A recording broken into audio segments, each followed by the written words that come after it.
After I students came in 2 years ago, no teacher, no interpreter, 24 teachers, the principal liked me. And we didn't have any class, so we didn't do the class. Just so that's the way to do it.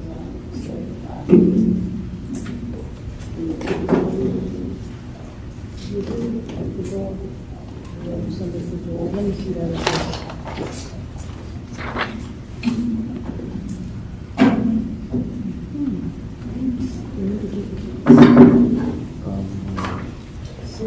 Six.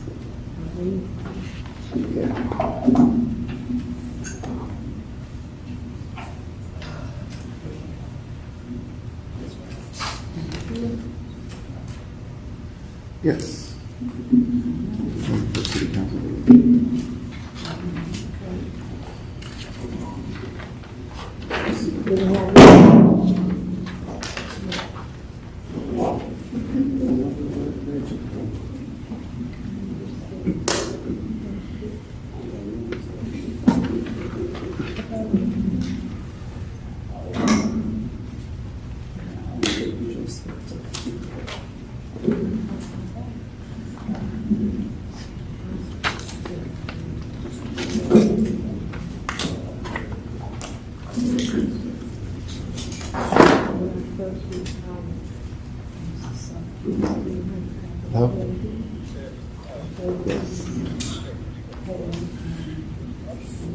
No, I'm in. I'm in the finals. No, I'm in the meeting actually. Yeah. Ms. Thomas, are you ready? Hey, good evening. I want to thank everybody for coming to the Monday, March 4th, 2024 University of Lake City Council meeting. Mrs. Thomas, will you call the roll? Mr. King? Here. Mrs. Sachs? Mr. Cooney? Here. Mrs. Wise? Here. Mr. Rod? Here. Ms. Marshall? Here. Ms. Weiser? Here.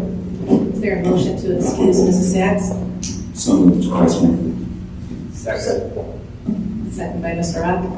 Mrs. Thomas, will you call the roll? Mr. King? Aye. Mr. Cooney? Aye. Mrs. Wise? Aye. Mr. Rod? Aye. Ms. Marshall? Aye. Ms. Weiser? Okay, thank you. Mrs. Sachs is excused. Will everybody please stand for the Pledge of Allegiance? Allegiance to the flag of the United States of America and to the republic for which it stands, one nation, under God, indivisible, with liberty and justice for all.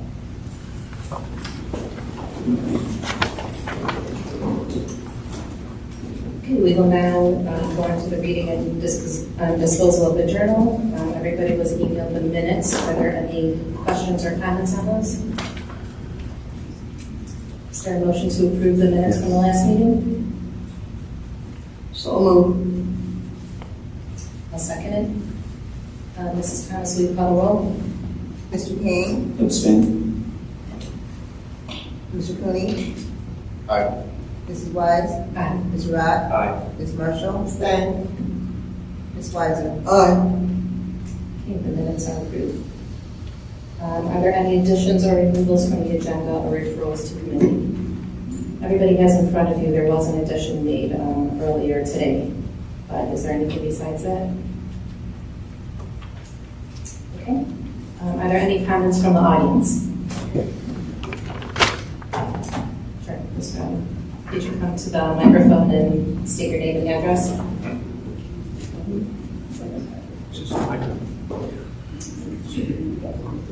This is a microphone.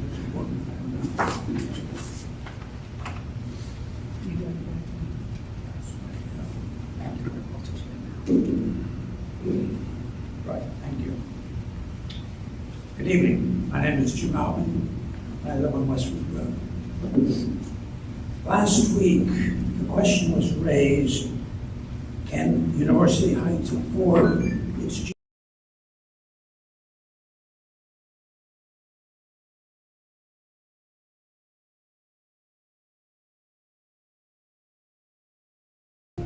Okay, I'll start. This is better. You can hold it. Is that better? Yeah. Okay. So we start. My name is Jim Alvin, and I live on Westwood Road. Last week, the question was raised, can University Heights afford its Juneteenth celebration? The better question is whether we can afford not to celebrate Juneteenth. This year as last, even bigger in depth. Comparisons to other events are irrelevant. Not all events are the same, and they don't cost the same. Mr. Apple and Mrs. Orange. Juneteenth is by rights a celebration by everyone to mark the day that the dream of America was delivered to the darkest corner of Dixie. Whether we celebrate with knishes or kimchi, chitlins or calamari, whether we dance the horror or twist and shout, Juneteenth marks the day when all of God's children, black men and white men, Jews and Gentiles, Protestants and Catholics, were able to join hands and sing in the words of the old Negro spiritual, free at last, free at last, free at last. Thank God Almighty, we are free at last. Why here and not in Pepper Pike or Moreland Hills? She asked. Because Juneteenth is our privilege and honor to host, and thereby to state with the clarity that only money spent can claim. We are one city of different people living under the same idea. Emancipation frees slave and master alike, including freedom from the curse of living with the false conviction that some are superior to others. Equality, freedom, and brotherhood are rays of sunlight, delivered at great cost to the last Stygian corner, still living under the four blind eyes of Texas. Ignorance, intolerance, inequality, and poverty. Can the city of University Heights afford to sponsor a Juneteenth celebration this year as we did last? Of course we can.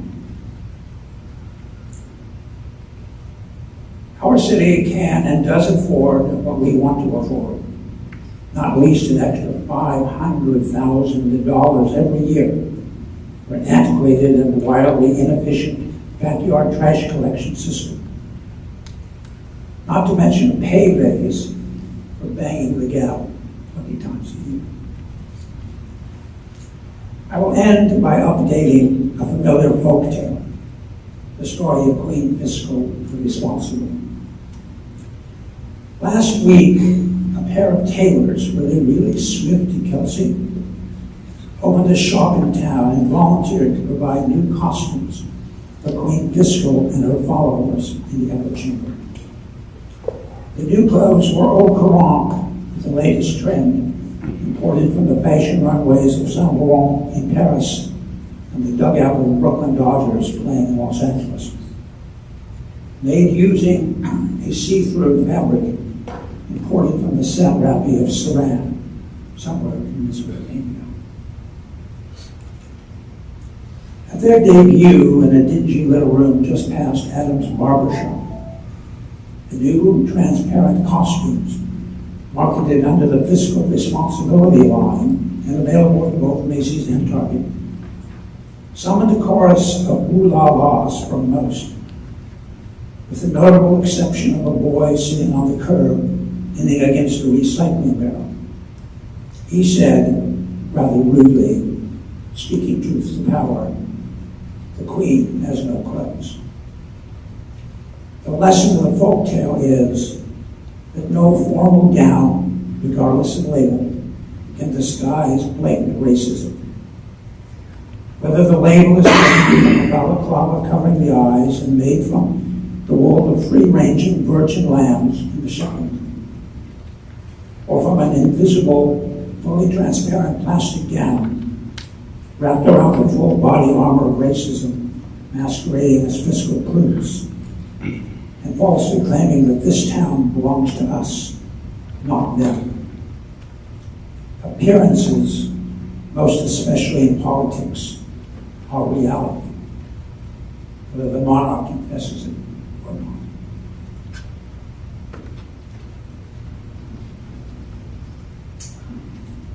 Are there any other comments from the audience? Yes, please come to the microphone.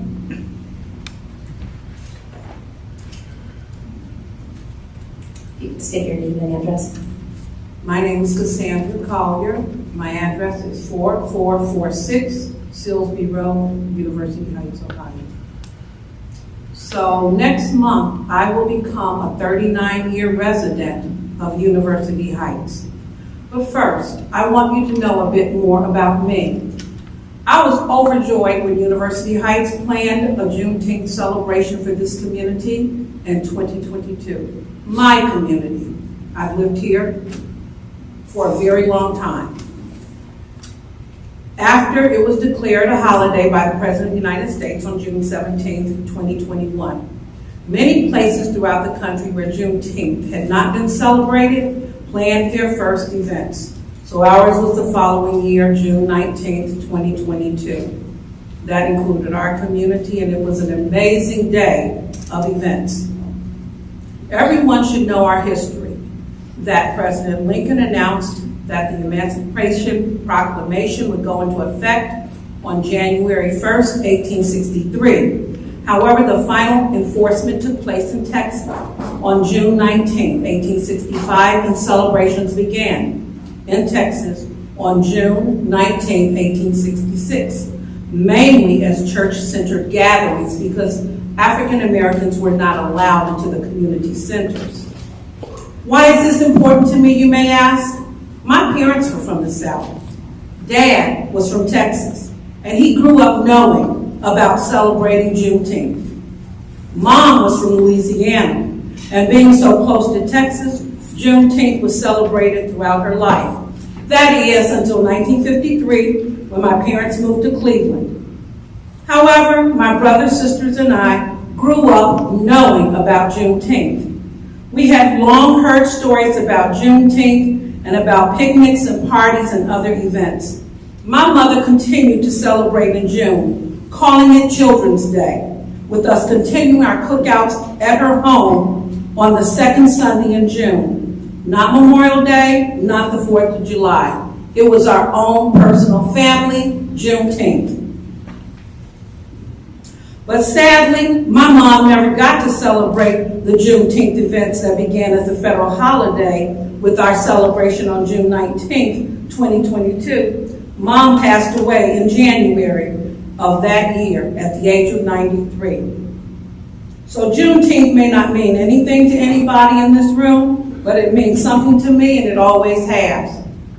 So thinking about how Juneteenth may be viewed by some in this community, I think about the current trends of racism in America towards people of my color, and it ranges from banning books in schools and libraries, not teaching history related to slavery and oppression of my people, the funding program for affirmative action, and recently in Florida, all the DEI, diversity, equity, and inclusion offices and institutions of higher education are being closed. It seems like everyone can have their day in the sun, except for my people. In fact, there seems to be an all-out effort in this country to squash what my history is all about. Could that be possibly happening in University Heights? So now, I am going to speak about the Juneteenth budget and the comments that accompanied the talk about the budget. In particular, this was said, and I quote, "I don't understand why," and this is from the transcript, so it may sound weird. Why are we having security? I thought you know what is planned about June and what is planned about June that we need. It did say $115,000 worth of security, but we have Fall Fest with lots of people, but we don't need $15,000 worth of security. Is there something about June that we think is very unsafe? Is it the programming? What I mean, I looked at that, and quite frankly, I have African American friends that when I mentioned it to, they were offended. That's offensive. I'm sorry, it's offensive, end quote.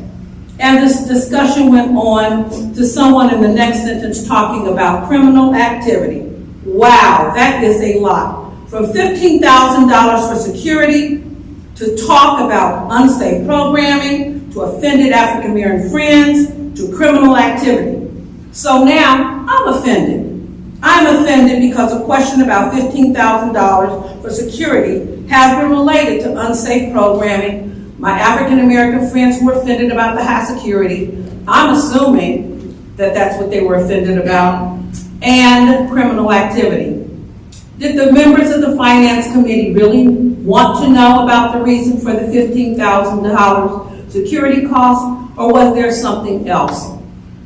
I asked because there was talk about why there was so much security needed at this particular event, and not all the rest of the events that occur pretty much weekly in the summer. Then it was said that the committee couldn't they should not get performers that cost $20,000, and then the security is $20,000. A lot of things that were said I did not like, and I found them offensive, and it came out of the mouths of people on the Finance Committee. But I'm telling you now that this should not be a joint venture with another municipality. This is not a celebration that should be changed they were talking about diversity days, because it's not a diversity program. It's Juneteenth. No one celebrates or changes anyone else's celebrations or holidays. St. Patrick's Day is St. Patrick's Day. Ramadan and Eid is Ramadan and Eid. The 4th of July is the 4th of July. I feel no respect here. To discuss Juneteenth in the same breath as unsafe programming to offended African Americans to criminal activity is a problem for me. But as Judge Judy says, I gotta see who I'm working with. Now I see. Please show some respect to the people of color in this community. Juneteenth is a bona fide paid federal holiday, and it should be respected and treated for the day that it is. A day of celebration for African Americans who acknowledge that the struggle is real. Thank you. Are there any other comments?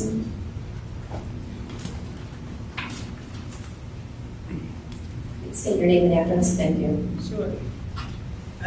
Good evening, everyone. My name is Osi Mayneal, and I am a resident, actually, of Euclid now, but I'm a graduate of Cleveland Heights High School, and my family and friends still are residents of University Heights. I'm here today representing Spread the Love Foundation, and we are one of the vendors from last year's University Heights Juneteenth celebration. My organization, Spread the Love Foundation, as the name would imply, we are on a mission to do just that. Through our participation in University Heights 2023 Juneteenth celebration, we also, our chairman for our board is also Crazy Bone, Anthony Crazy Bone Henderson, who was the headline talent for last year. He is a two-time Grammy Award winner and has many other accolades. First, I would like to start by commending Mayor Brennan for his dedication and making Juneteenth the premier celebration for University Heights. That's very bold of you guys. It's very forward-thinking. Our mission for Spread the Love Foundation, part of our mission is garnering cultural equity for hip-hop. I want to first say that after watching the YouTube video that you guys posted from last week's City Council meeting, I was also taken aback by some of the comments, particularly about the $15,000 needed for extra security. And I would say, as a former public employee for the city of Cleveland and being the special events and outreach manager for the Department of Public Utilities, which includes Cleveland Water, Cleveland Public Power, and Water Pollution Control, I'm very versed in special events, large special events, sponsorship, and what those costs can amount to, but also the return on investment for communities. I would say personally, Spread the Love Foundation received so much attention, donations, and awareness from last year's event. It was very, very helpful for us with raising awareness, and also as being a former resident of Cleveland Heights University Heights and an alum of Cleveland Heights High School, I was very proud to be a part of the event last year. Now, putting on my special events hat, the need for the extra $15,000 in security clearly showed me that, number one, no research was done before the determination was made to up the budget and require the event to have $15,000 in extra security, because had research been done, the city council, your police chief, or whomever made the determination would have seen that there has been no violence, no incidents, no anything as it relates to hip-hop concerts or celebration in Cleveland or surrounding suburbs in at least the last 10 years. Also, I would encourage you guys, so just being more frugal or doing your research to understand and not what looks like racial profiling, because there was absolutely no basis for that. And so, I mean, unless I don't have privy to all the information, but just based on the meeting that was held last week, there was no basis, and had any research been done to before it was required, you guys would have made that determination. So I would just say it was a worthwhile event. We really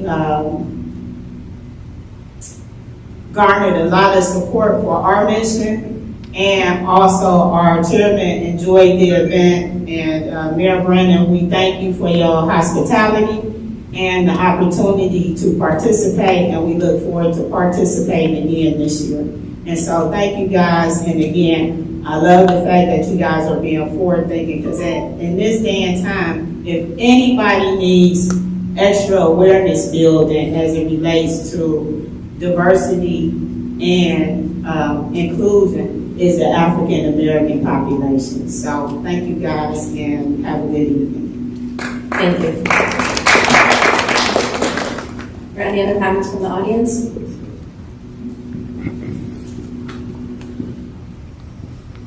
If you can just state your name and your address. Hi, my name is Dr. Alicia Sloan, 3839 Hillbrook Road. I like my last name. My last name is Scottish, or there's a debate that it might be Irish. Regardless of what it is, I'll never know. I have my family history traced back to about 1838, and then beyond that, I run into slave tables where the records for Black people weren't kept well, or if at all. We're talking about males and females, 1, 2, 3, 4, 5. We didn't really have records. And regardless of what happened, a few decades later, we got our freedom. My family received their freedom. I'll never know if my name, if I come from Ireland or Scotland. I know that I'm not. Or if my family actually just took their slave master's last name. But 400 plus years, plus another century and a half of systemic racism, we've arrived here. And in that meeting, our event was compared to that of Fall Fest and other recreational events. I thought that was very demeaning, disrespectful, and diminishing of the event. It didn't take 400 years plus another century and a half of racism to come up with Fall Fest. That was a beautiful idea. It was an event to bring the community together. It did, however, take that long for us to become able to celebrate Juneteenth. So I would advise or ask, request, whatever, however you want to say it, to be a little bit more cognizant of the words that you let fall out of your mouth in regard to an event that celebrates a particular culture. I don't ask to be celebrated on any other holiday like like St. Patrick's Day or Cinco de Mayo. I celebrate on Juneteenth. We celebrate Black people. That's it. Has nothing to do with diversity. We're celebrating Black people. Diversity Day is a beautiful idea, just not a replacement for Juneteenth. We don't ask to be celebrated. We include everybody. We invite everybody to come and celebrate Black freedom. And I think that for people on this council that say that they work for us, I hope that means everybody. Everybody, not just a certain group of people. And for the budget to be cut from about $45,000 to $10,000 from the city, I understand if there's another $10,000 coming in, but from $45,000 to $10,000 from the city, that speaks very differently to me when claiming to be working for us, me, including with everybody. I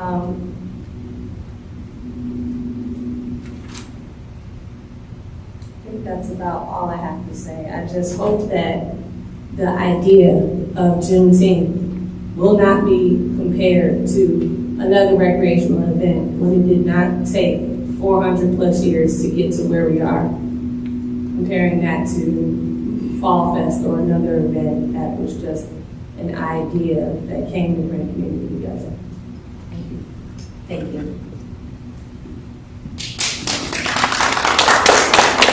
Are there any other comments from the audience?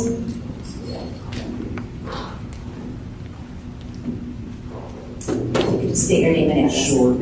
Greetings. My name is Reverend Dr. Vincent E. Stokes II, 3641 Washington Boulevard, University Heights, Ohio. I'm an educator in the second largest school district in the state. Often we know what the Mayflower is. I mean, how many of us have ever heard of the Mayflower? But many people don't know what the White Lion is. The White Lion was the slave ship that brought the first Africans to America in Jamestown in 1619. I did hear the comments made last week. I was not offended because how I took the comments were we didn't have the money or the resources to be able to continue to have this event on this caliber. But I want to encourage you to think about it from the perspective of me, a Black man. I mean, you know, y'all are Black men, but you can imagine. It's hard being Black in America. It's real hard to be Black in America. Just walking out my front door, I already have a mark on me. I'm Black, I can't change it. It's who I am. I'm ontologically Black. I'm phenotypically Black. I'm Black. And being Black, I already have a mark on my back. It's not just me. I have two children, a 6-year-old and a 19-year-old. When they walk out the door, they're Black. So when you have an event like Juneteenth, that event tells the Blackness of me that in this city, I have some type of relevance and importance for me. I don't have a lot of events around here that support who I am and my identity as a Black man living in America, but this was one of them. This is one of them. And I want to encourage you to continue to fund this event on these levels because you have an entire demographic of people who live in this city who, as in living in this country, have been overlooked, have been degraded, have been cast down, and it's all been done in the name of expediency or in the name of we don't have the money. But I want to say this, we have money for what we want money for. And the reality is that we need to have money for this. And I'm going to end with this and say, people want black people's rhythm, but they don't want to take our blues. And that's one of the problems that we have right now. If you want our rhythm, you got to be willing to take the blues that come with being black as well. Thank you. Are there any other comments from the audience?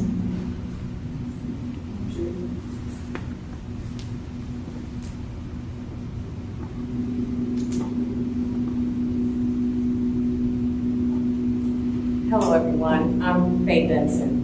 My address is 3621 Cedar Brook Road, University Heights, Ohio, 44118. I don't have a prepared speak.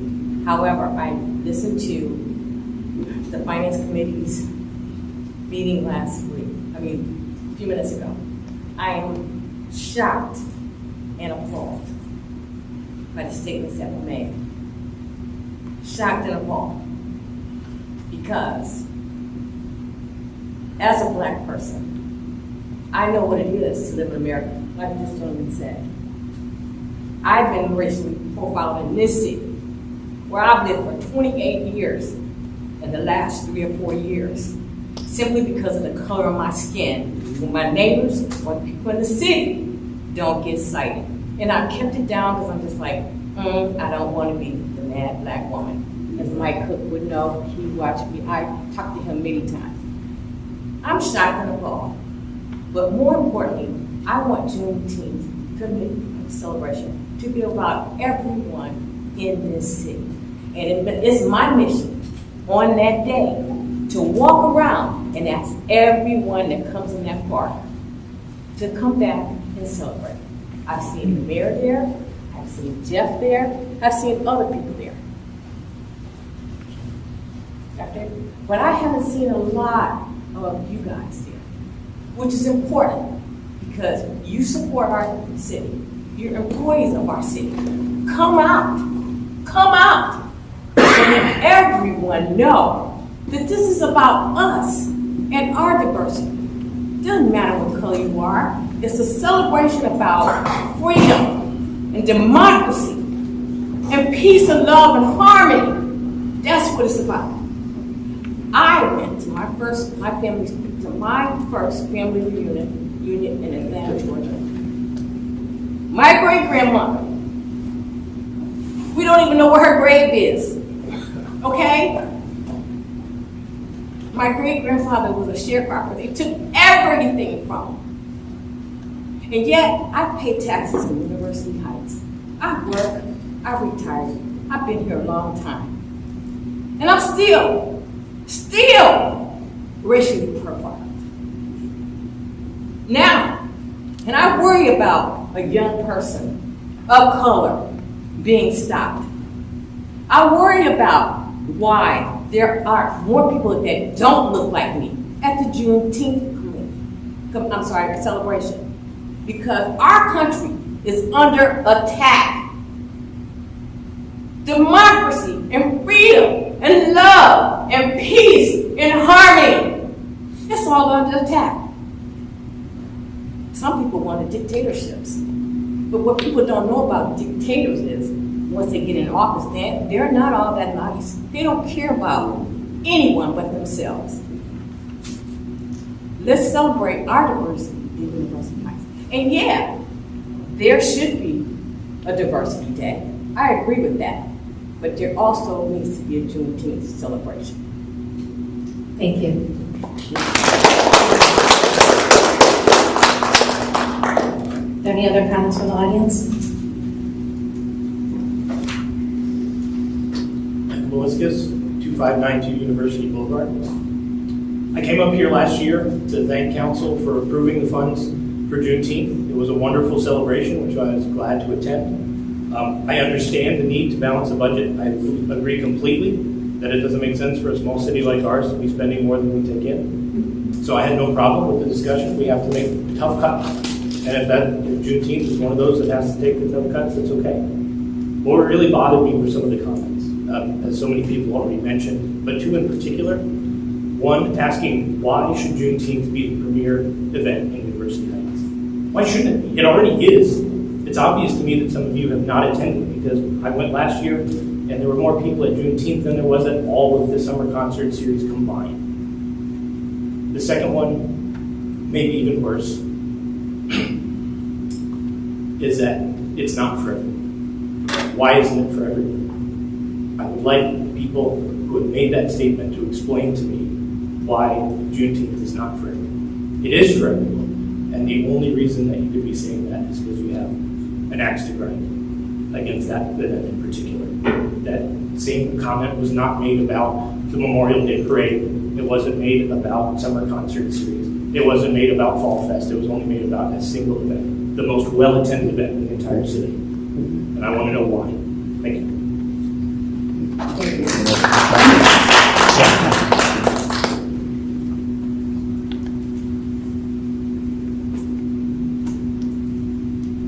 Council. Hi, good evening. You can state your name and address. Xavier Allen, 2051 Ashurst Road. I understand financial constraints. I understand these challenges, tough decisions got to be made. Listen to the record of the meeting. My big concern was something I don't feel like we're all in front here. Juneteenth, you may know the story beginning, but Juneteenth belongs to everyone. This is an American celebration. And like it or not, we are where we are, as other states, but really where we are in our country. This is an opportunity where we're investing in culture. We're investing in our community. And that takes hard work. There's no way around it. Some of the comments that I heard in the debate disturbed me. But what disturbed me more is if we're not willing to confront ourselves. We're all human. And I'm extremely patient and understanding. But Juneteenth is not something that's just for me as an African-American man and a archaeological or anthropological exploration for you as a white man or white woman. This is ours. And for a number of reasons, Juneteenth is an important celebration. I didn't hear that discussion in that conversation. I didn't hear why it's necessary. Even in terms of discussion about the actual cost, I think it would have benefited to really get into the nuts and bolts of, why those costs are what they are, what that event brings. Let's do a cost-benefit analysis, what that brings to the community. Juneteenth has turned into something that my children, my daughter back here is an entrepreneur. She's 10 now. That's an opportunity where she comes out and she's made her wares and she sold them. She had her cousin, her aunt. Actually, in the first year, her aunt turned us on to it. Her little cousin, I have a niece who comes over from Mooresville, Solar now, comes into our community and sells her wares and these people. The impact of experience, the friends from as far away as Brunswick who come to celebrate with us here in North United, spend money in our community, to enjoy a day with our community, you can't measure that. However, I do think there's something to be gained by partnering and investing more in how we sort of curate the event, if that's your concern. I feel like there were things that were said or not said in those comments. And we're all big men and women, good boys and girls. We can have an honest conversation. Let's talk about that. But I'm very concerned if we cut that budget as massively as what it sounded like, we may get something that none of us want. And the investment in culture, investment in community, our children will see that. I think they're responding now. We feel where investment happens. All right, they're part of the community, they're very established, and we want all to be post-civilized. We got to work for each other. Thank you.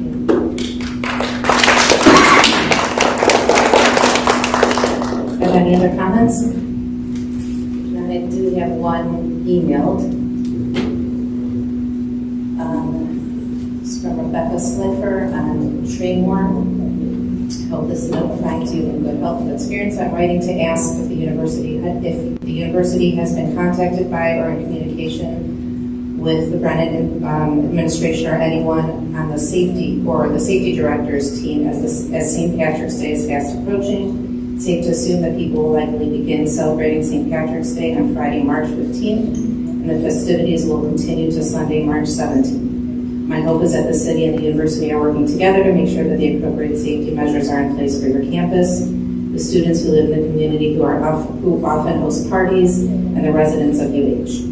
I want to be confident that the city leadership has a plan in place to prevent property damage and to curb disorderly behavior in the community near campus. Unfortunately, I foolishly made the assumption last year and on March 18th was not only greeted by city streets filled with litter, but also snow. One can only imagine the mess that our city service professionals had to clean up.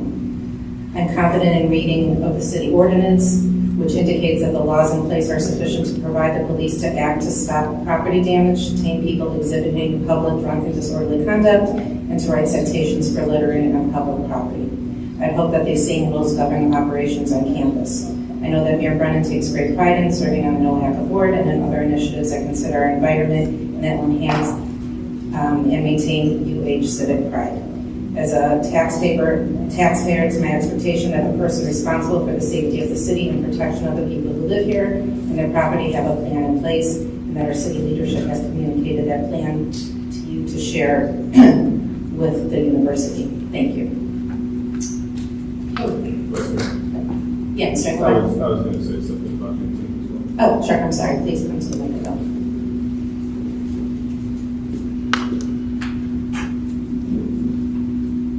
Good evening. My name is Jeff Engelbrecht. I'm the Housing Community Development Director for the City University of Memphis. I would like to address some of the comments made during the most recent budget hearing meeting concerning the city's Juneteenth celebration.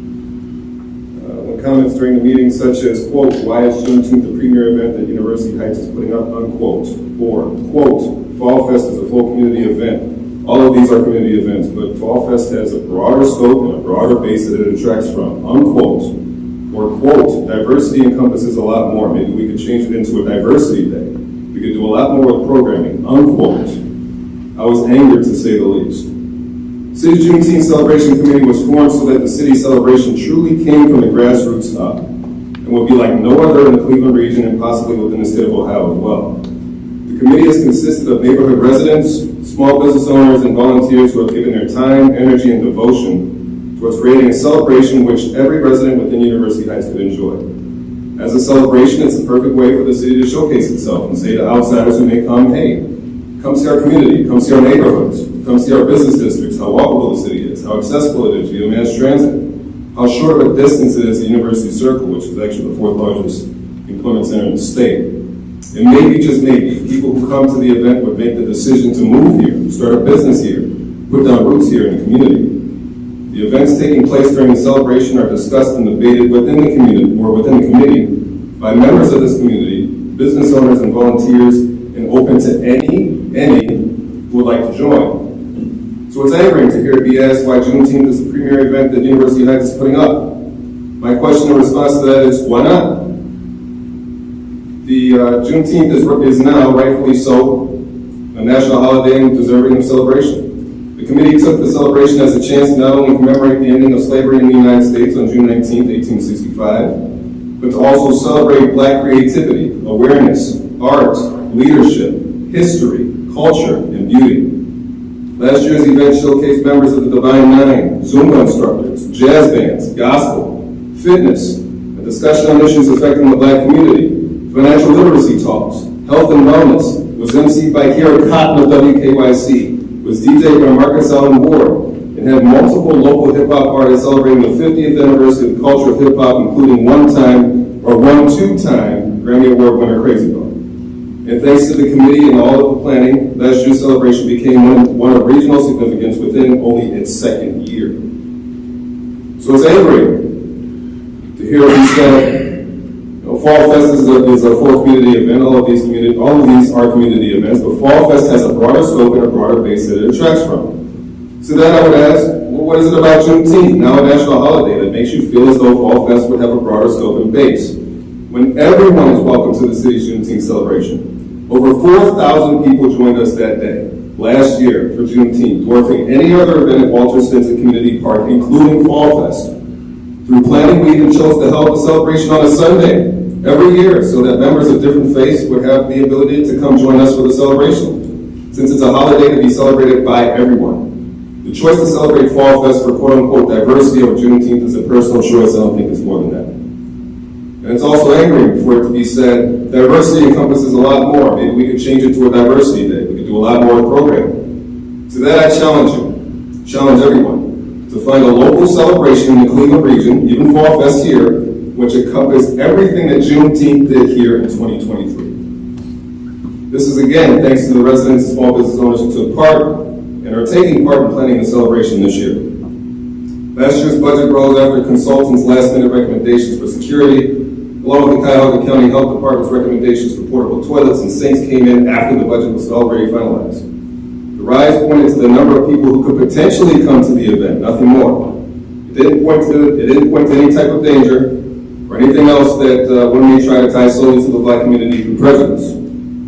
It pointed to what became a regional celebration where people who would come all the way from Pittsburgh to University Heights for the celebration would be left with a lasting great impression on them and everyone else who came. That didn't happen for Fall Fest, it happened for Juneteenth. The celebration became a way to truly showcase the city, our unity and our diversity. So much so that the city just received a $10,000 donation from Dollar Bank because they felt it was a growing celebration. They wanted to be part of it. But not so that they could pay for half of the budget for the event. It's not what they wanted to see to happen. So in closing, I'll end with this. Juneteenth is for everyone. All are welcome to join us. All can take part in the celebration. All can learn about American history, or more about American history, and all should. Thank you.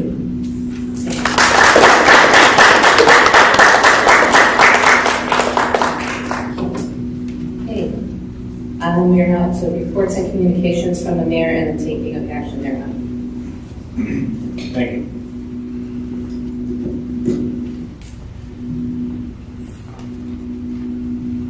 I'd like to begin by thanking everyone from the public who came here this evening to state their views on our community's Juneteenth celebration. As long as I've had the privilege of being mayor, I've sought to be everyone's mayor. When we say that University Heights is a diverse mosaic, that shouldn't just be marketing for public relations. That shouldn't just be a sign in our city limits or a logo on our letterhead. There were at least 5 distinct groups of folks in our community, and I'm mayor for all of them. There's the Jewish and Orthodox Jewish community, and I am your mayor. There is the Catholic community, and I am your mayor.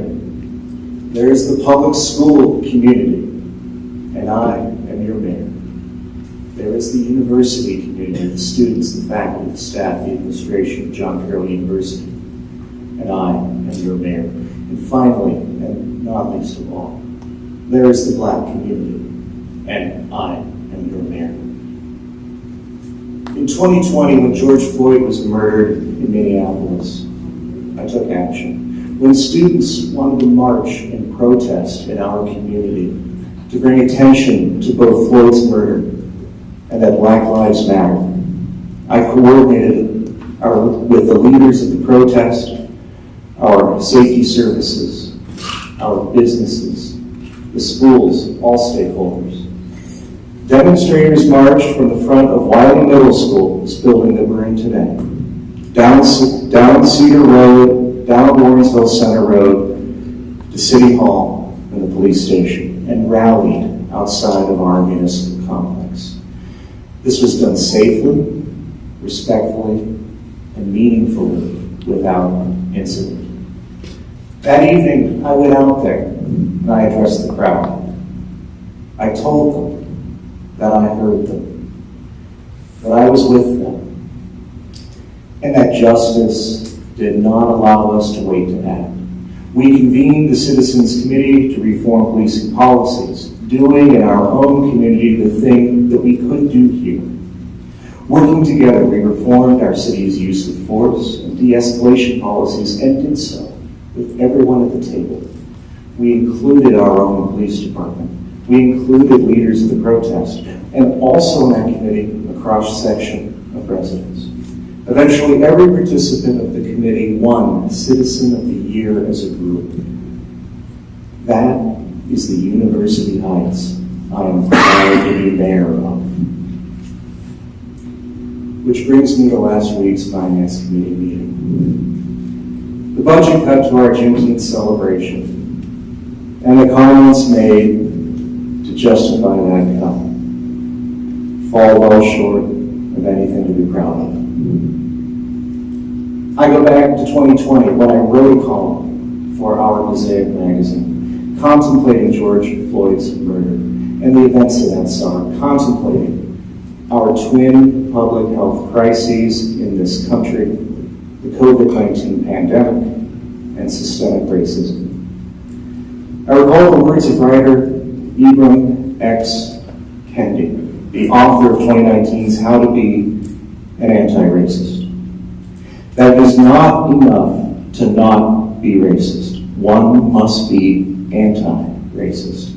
And the of being anti-racist is to recognize, and I quote Kendi, that, quote, the only way to undo racism is to consistently identify and describe it and then dismantle it.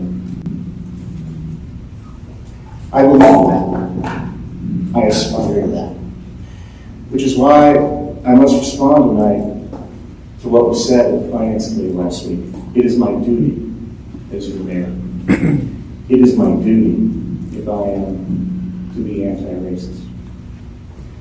It is my duty to respond to certain council members, to my fellow elected officials, and ask, what did you mean when you said that the Juneteenth celebration isn't for everybody? When you said that it is only for a certain group of people? Juneteenth is both a national holiday and a city holiday. We all celebrate the end of slavery in this country. Surely, you did not really mean that only black people celebrate the end of slavery. We join together with our black brothers and black sisters to celebrate the end of slavery. This is a celebration that everybody may take part in, where all are welcome. We've held a Memorial Day parade in this city for over 60 years. The parade honors those who have been lost in service to this country. We all participate in the parade, and that parade is for everybody, even those of us who did not personally experience the loss of a family member or a friend who died in service to this country. I've never heard anybody say that the Memorial Day parade isn't for everybody, that it's only for certain people. But when members of our city council treat the Juneteenth event differently than our other events, saying that one event is just for certain people, while the other events are for everybody, that's racism, and that has to be called out. Last year, we had our Juneteenth celebration as a headliner, Crazy Bone, a platinum-selling, Grammy Award-winning artist, among other high-profile performers, who were on tour and whose contracts required a certain amount of security, especially given the turnout we were expecting, and turnout that we got. Maybe it would be easier for some folks to understand were it Mick Jagger or Taylor Swift coming to town to perform. Maybe then some folks would understand better the prudence of the additional security that comes with having a celebrity entertainer perform. And in fact, this information was all presented to City Council last year, at the time that we approved funding the additional security. To have one member of council last week suggest, in her effort to be blunt, as she put it, that the reason the city needed additional security for Juneteenth, more security than for Fall Fest, was because the city must think that the people who attend Juneteenth are more dangerous than the people who attend Fall Fest. That's a racist statement, and it's a false thing to say, and it ought not be a part of the public discourse. People who say that sort of thing should not be in the front of a council meeting room. They shouldn't be in the front of a classroom. They shouldn't be anywhere working the levers of power or holding a position of responsibility where decisions are made that affect the public. When another member of our city council stated that the budget should be cut on this event out of fairness to the taxpayers, what taxpayer they're being fair to? We are all taxpayers. There is a more pernicious and distorted context in which the word taxpayer is used in public discourse. It's the reason why I've gotten away from using the term taxpayer when discussing public resources, and it is this. The term taxpayer has been used historically by some white people to differentiate themselves, who they perceive they are paying all the taxes, and the black people whom those same white people perceive get the benefit of all their taxes. But of course, the fact is that black people who live and work and own property pay just as much in taxes as everyone else. Amen. Preach. In University Heights, black people make up 1 in 4 residents, and people of color make up 1 out of 3 residents. So the question must be asked again. Fairness to the taxpayer means fairness to whom exactly? If that's the argument for cutting Juneteenth, we deserve an answer as to how it is fair and to whom. Juneteenth was our best attended event at the Wall in 2023. It was rated higher on our community event survey than the Memorial Day Parade. Why wouldn't we continue to fund the Juneteenth celebration? What is the end goal that comes with defunding it? Who is served by it? One more. When a council member said that there's more to diversity than just one group of people, without having the nerve to say explicitly what group of people she meant. But it was obvious, so I will say. Clearly she was saying there's more to diversity than just black people, and celebrating black people's freedom from slavery, that we should celebrate a diversity day instead of Juneteenth. It's wholly disregarded that there is a new federal holiday of Juneteenth that President Biden declared just 3 years ago, and that our city codified by ordinance.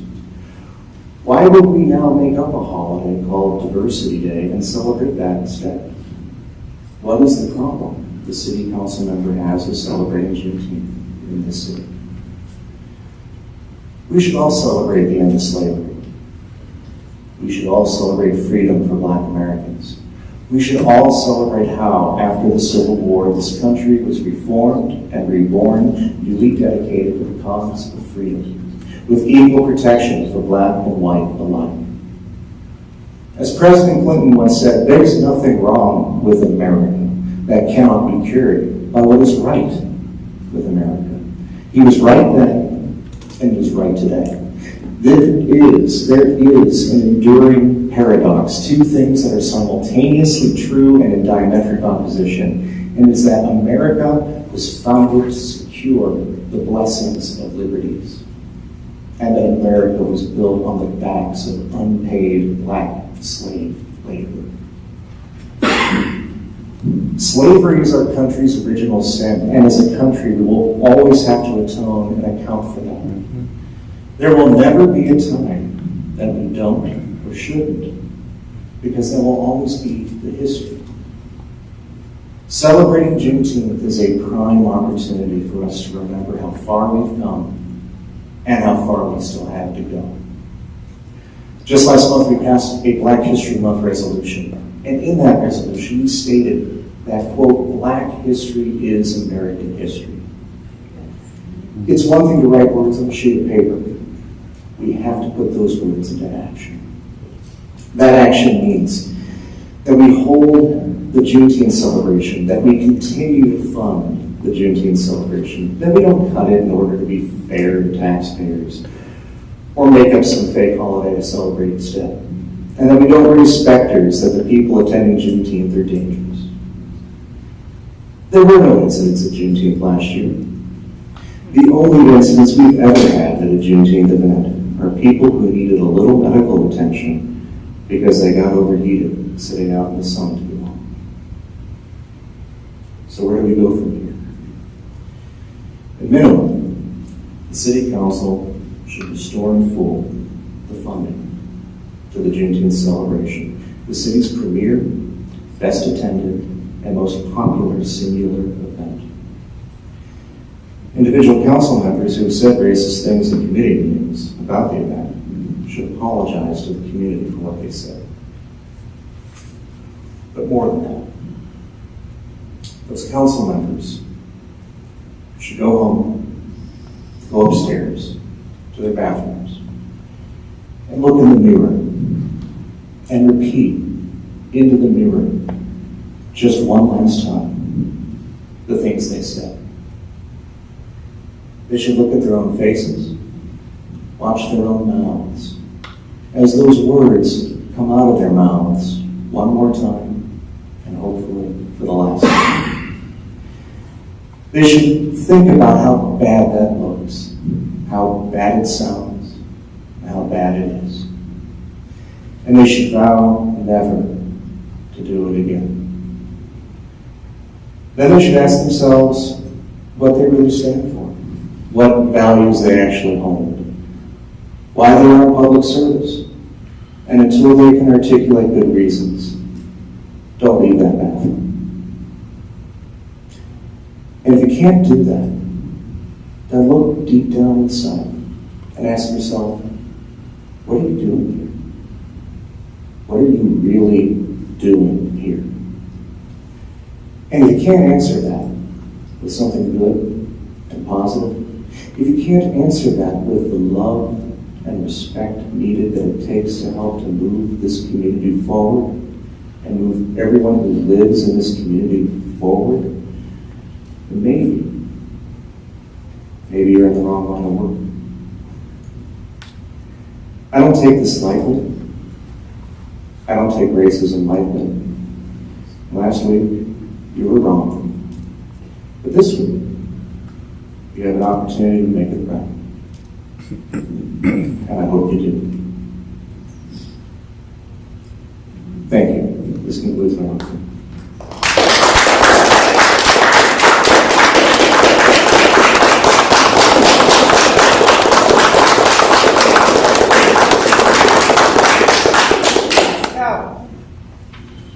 Thank you. We're now up to reports and communications from the City Council and the taking of action thereon.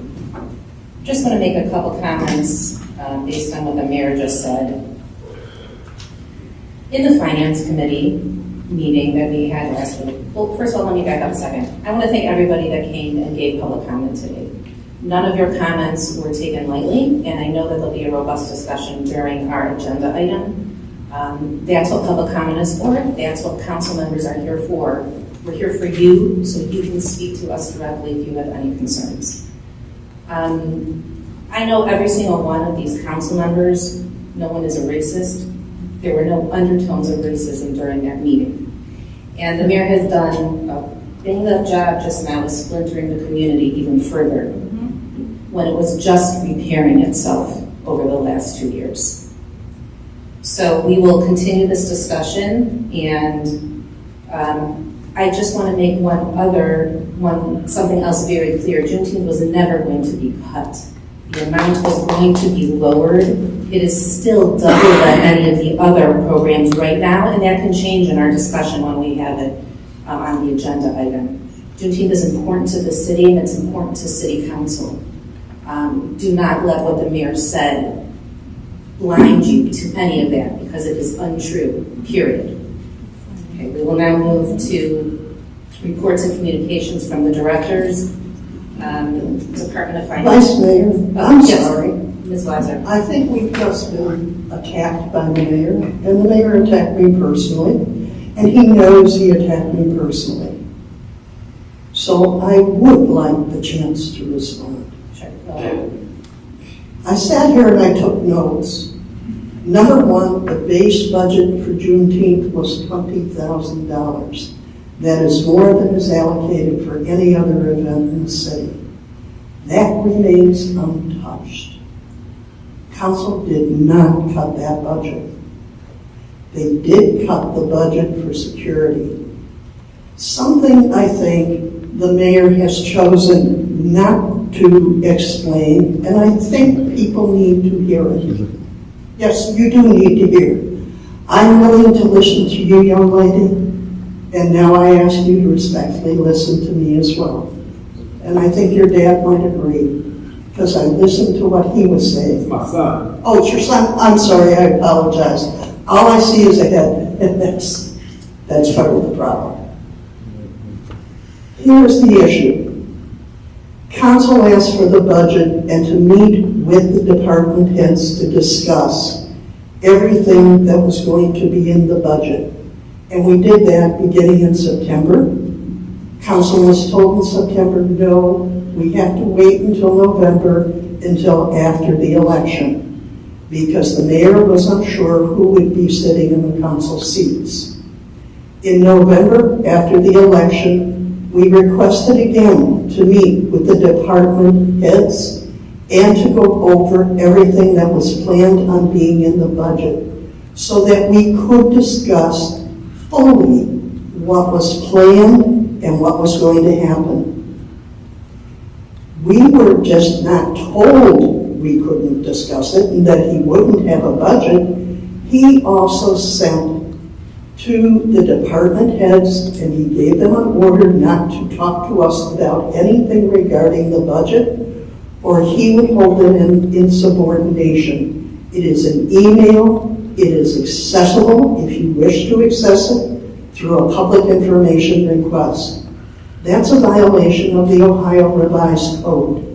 It's a civil violation, so he is without penalty unless we were to hire a lawyer and take him into court. So when we were finally given the budget in the middle of February, we were given numbers on a sheet of paper. That's all. No explanation as to what that budget consisted of. No explanation as to what was planned. When we met, we do know what our city departments generally need, so the discussion regarding those departments was pretty clear.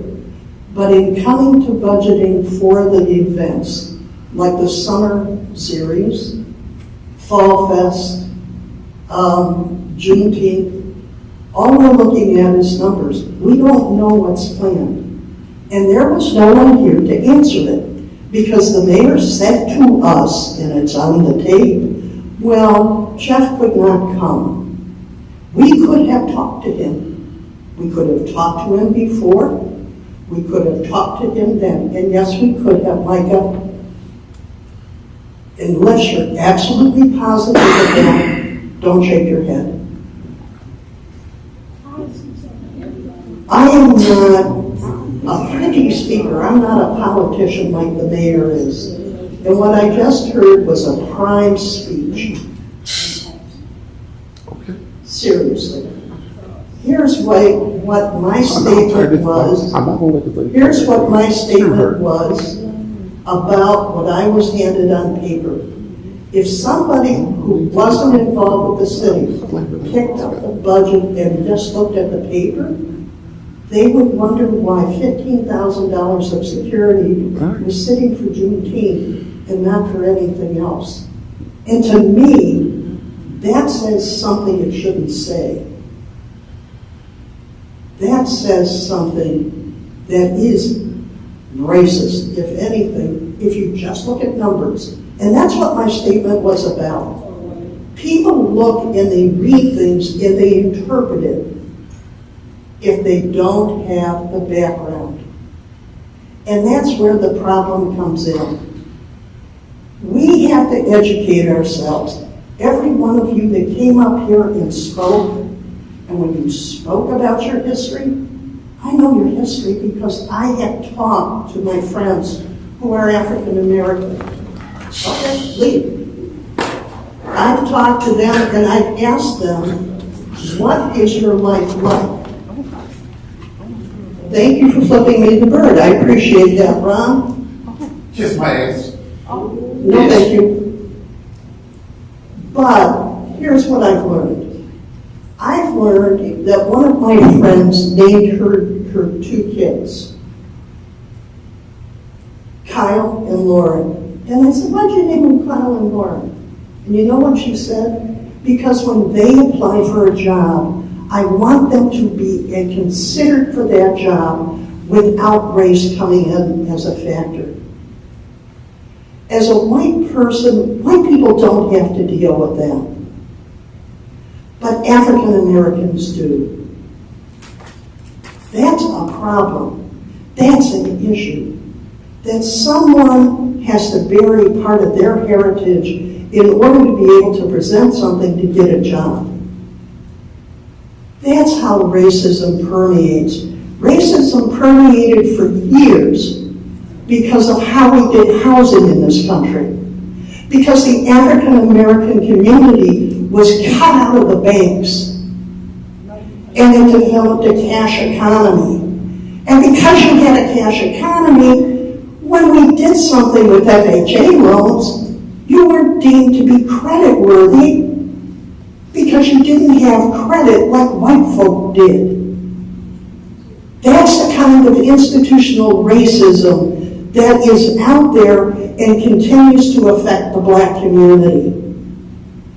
That's the kind of stuff that hurts. That's the kind of stuff that's a problem.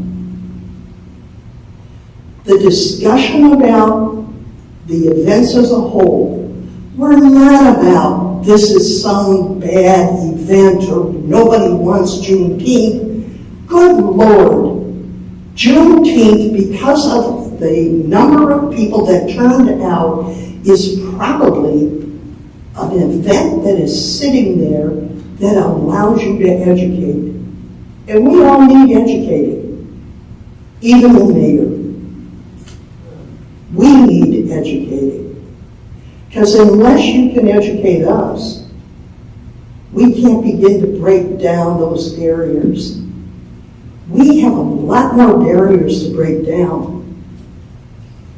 We need more diversity in our safety forces. We need a lot more. You just don't lead one way. You lead by speaking out. Sometimes when you stand up, you get backlash. And if you don't like it, that's a problem. You know, I read the mayor's little posting about the Mother Jones article. And I really thought about it. And it was interesting. Because the Mother Jones article says, if you use the word taxpayer, that it's a dog whistle. Well, yeah, it is sort of a dog whistle. But here's the reality. Even if you are poor, and I grew up poor, you're paying taxes. If you buy at the store any paper product, you are paying a tax. If you're lucky enough to own a meter that can get you to a job, and you put gas in the tank, you are paying Ohio and federal gas tax. So everybody is a taxpayer. I prefer to use the word resident, but that can be sort of inclusive of only people who actually reside within the city. If you say taxpayer, but is anybody meaning it as a dog whistle? I doubt it. Because everybody I know in the city pays taxes. I think that this was a great thing that someone could use to decide to beat up on the council and certain members of the council. And there is no doubt that the mayor and I are not good friends. But here's something strange. You know, people say to me, what do you think of the mayor? And when they say that, I tell them he's done a lot of good things. He has. And I support those things. However, I will call him when I think he needs calling. And I hope you do too. He doesn't like it when people tell him, hey, maybe I think you're wrong. But he needs to hear it. We all do, and we need to listen respectfully. And that's the important part. And I want to know if you understand this when you're being called out as well. Because the comments that you made on that video or that meme were terrible, and I was really shocked. Okay, so thank you. We had public comment. We're going to move on to the next agenda item.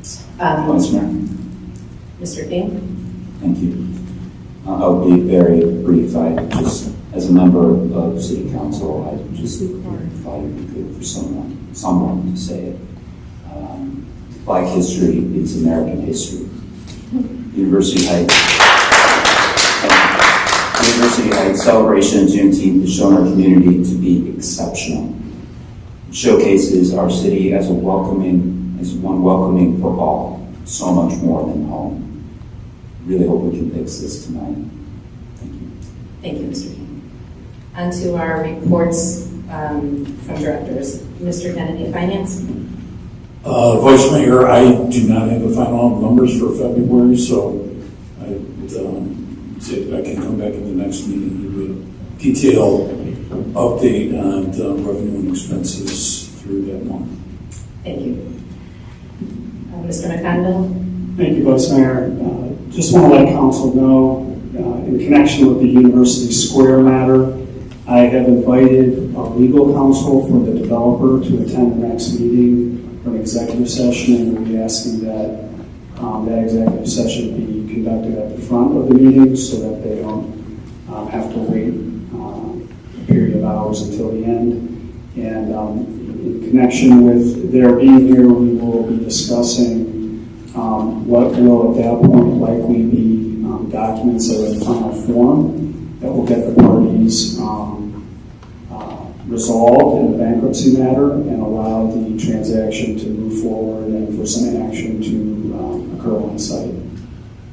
Thank you. Do you feel that we need an executive session tonight after the meeting? No, we're still in the negotiation phase.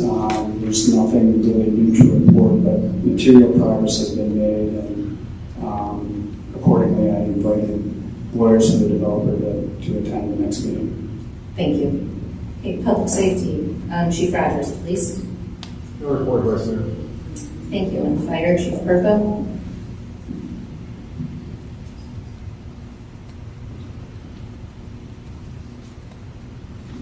Thanks, Vice Mayor. Good evening, Council.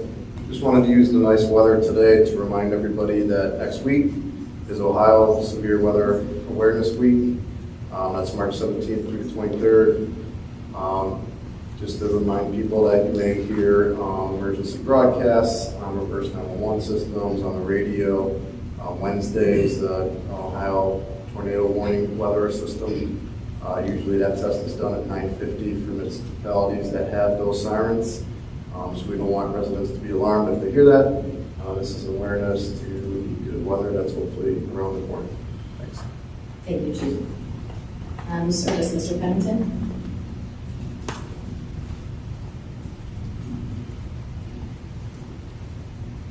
Good evening, Vice Mayor and members of Council.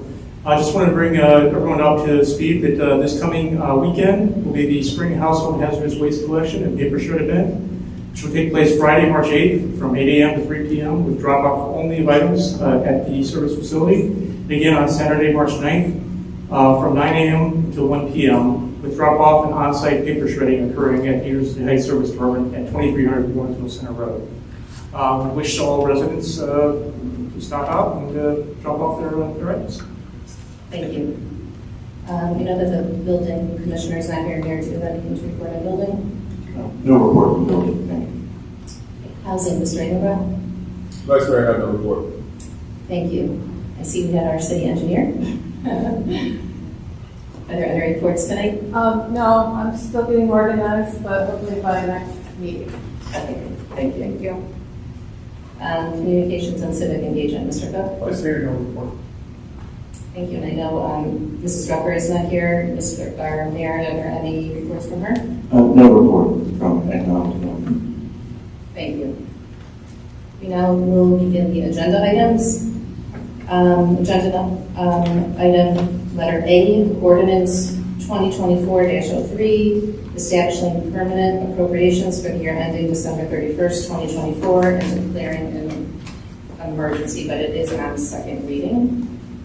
This is in regards to the budget. It's at a budget meeting, a finance meeting last week. I think Ms. Weiser mentioned in her statements that this budget was only given to the City Council at the beginning of February, which left little, if almost no time, to review this. We typically start in September or October and have a series of meetings which we were not afforded to have this year. Budget was reviewed by the Finance Committee and the Lay Committee. There were some adjustments that were made, some highlights that I would like to discuss right now, and then we will discuss the Juneteenth celebration. I'd like to invite Mr. Engelbrecht when we're ready for that, so that we can have a better understanding of what is going to be planned for this year. On the updated budget, council did pass an ordinance to purchase the Yabi building, which is next door to our police station, in order to begin our new facilities, engineering, architecture, and hopefully bringing those to fruition for new buildings for our municipal campus. That was not in the original budget. I spoke with Mr. Kennedy and we did add that just for everybody's information. That is cash. So it has not, and it's a capital expense. It has nothing to do with our operating budget. We have investments, and our investments are what will kickstart our municipal campus. We have probably enough to build one of our buildings. We believe police and fire will be the first two buildings built, and both of those will be tapping into our investment reserve. We do also have a large ticket item. We passed an ordinance to enter into loose recycling in the city. That will be a large cost. An additional employee will be required, as well as equipment. There is another service meeting on Wednesday to finalize what loose recycling will look like. We have a pretty good idea, but the extra employee as well as the equipment needed right now is around $370,000. It could be less depending on the finalization of the types of equipment that we need. One thing that the City Council, the Finance Committee, and the Lay Committee added were flock cameras for the police department. This is a trend that is happening throughout the country, actually. It has reduced crime in the 90% range. These are flock cameras that are only license plate readers, and they can track a car going through city to city, which has really, really deterred crime. That was added based on the numerous safety committee meetings that we've had with Ms. Marshall. If anybody else would like to discuss what was said at the Finance Committee meeting before we go on, I'll have the floor open. I just have a question about some of the adjustments that we made, where we had questions. I know you took notes. Were all of those addressed in this final copy here? Yes, every question and adjustment was discussed with Mr. Kennedy. We both compared our notes and made sure that all of those adjustments per the referral of the committee were entered into the updated budget. Okay, I'd like to discuss what the audience members came up to public comment about the Juneteenth celebration. I'd like Mr. Engelbrecht, if we could. We didn't have the opportunity to speak to you at the finance meeting. So if you can explain what the plan is for this year, what type of activities, what funding you think right now. We know that there's one grant that has been granted, if there's other funding opportunities that are available, and what your committee looks like and what they've been talking about. Thank you. Sure. So the committee right now, again, is made up of residents within the community, including Ms. Benson, who spoke, along with Tekla DeChant. Dr. Sloan is part of the committee. There's a few other people as well. We're all residents of the community. Small business owners. There was a small business owner who was recently part of the committee, but is no longer. So the committee itself, again, is open to residents, to people who care, to people who want to see a great event within the city. Right now, we have planned 2 separate stages, just like last year. The main stage being 20 by 20, with sound being provided by MPI Audio. They will also be providing the stages as well. We have tents coming from People Rent. The stages themselves, I believe, come out to around $11,500. The tents come out to a little bit over or at $3,000. We have been looking at different performers, including a jazz band, a southern jazz band, like something that you would see in New Orleans. We've been in touch with the Cleveland Chorale, who is taking part in the celebration the last 2 years and is looking at coming back this year as well. Kira Cotton from WKYC is coming back as the MC. We're still in the process of looking at DJs, but again, we have 8 hours to utilize the stages. The backstage itself, as part of the committee process, we've been looking at different things to do, including not just the yoga and the Zumba and the hip hop dance workout. We're looking at line dancing for the backstage. We're looking at potentially comedy for the backstage. And again, making it a truly unique event within the Cleveland region, and it comes from the folks that actually live in the city.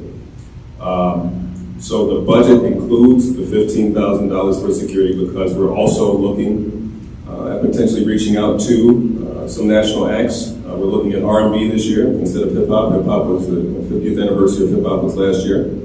So we're looking at going a different route, but still somebody who could headline the event and bring something to at least the eastern suburbs and the east side of Cleveland that's worthy of a celebration. And that's it. Thank you. So I just had a couple questions to start off. Again, one of the reasons we had such an issue with this is because we were not allowed to speak to the directors beforehand, and we were not at that committee meeting. So we were basically left in the dark, and nobody had any of the answers to the questions that we asked. Okay. Do you have any contracts that are currently signed besides the $11,500 and the $3,000 for the stages and tents? We have agreements. Contracts have not been signed as of yet. Okay, and about how much are those agreements totaling right now? Roughly, I want to say roughly $6,000. That's from artists, again, 2 jazz bands, the MC, the gospel choir, the Cleveland Chorale, roughly $6,000. I'd say that's right now. Okay, and are there any, I know there's residents, there's small business owners, are there any other employees of the city that are part of the committee? Yes.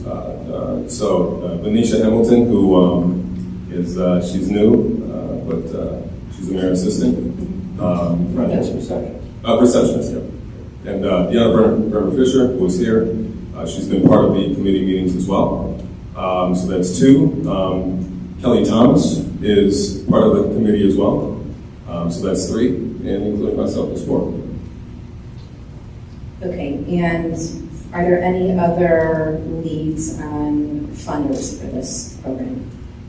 So Dollar Bank being gracious with the $10,000 donation, we're still reaching out to some other local organizations.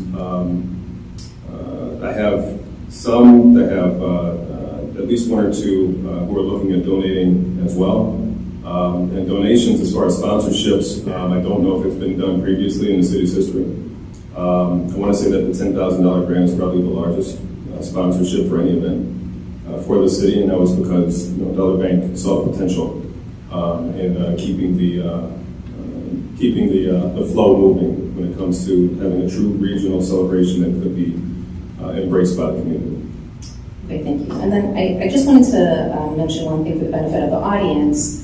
Last year's it was either $14,000 or $15,000 for safety was not necessarily, as the mayor said, because of the acts.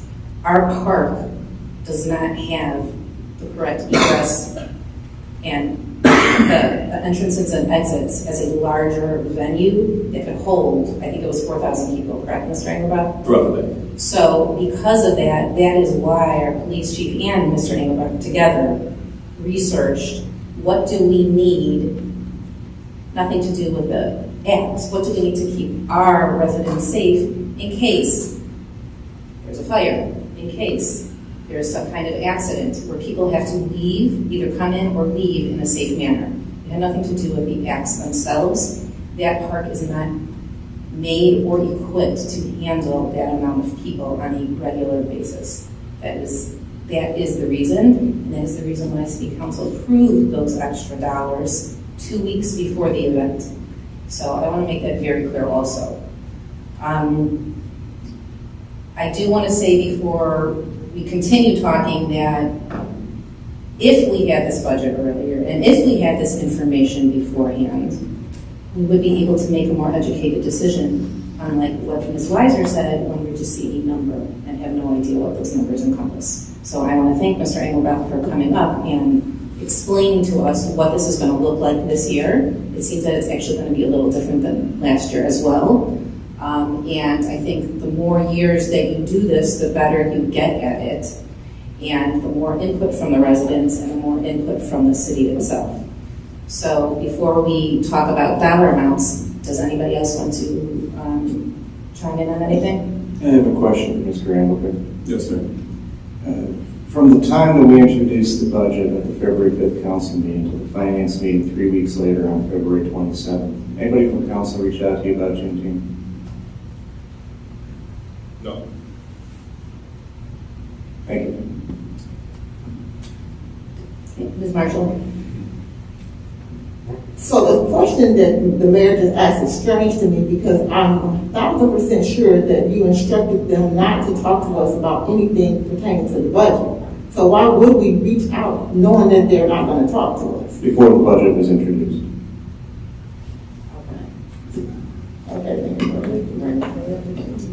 Mr. Al? Yeah, I just want to go into some of the cost items here, specifically 2022. Mr. King, do you remember what the total budget was for the 22 Juneteenth celebration out the door? It was 10-6. I thought it was somewhere around 10. So there's a lot of energy in the room about this event. It's a very important event. I just want to know how we got to this point. In 2022, we had a program, an event that was costing $10,000. And then in 23, in the budget, I think it was 20-something, 30, close to 30. 20. So the budget had doubled from 22 to 23. Is that correct? Yes. Okay, so we spent twice as much in 23 for 4,000 people. I think the concern that we heard on this council is how did it double once again from that 20 to 45? And that's where there was nothing about, people could perceive however they want. I can give you the reason. I'm sorry. I think that's where I looked at it, like, wait a minute, how did we go from 10 to 20, 20 to 45? Those are the questions we need to ask.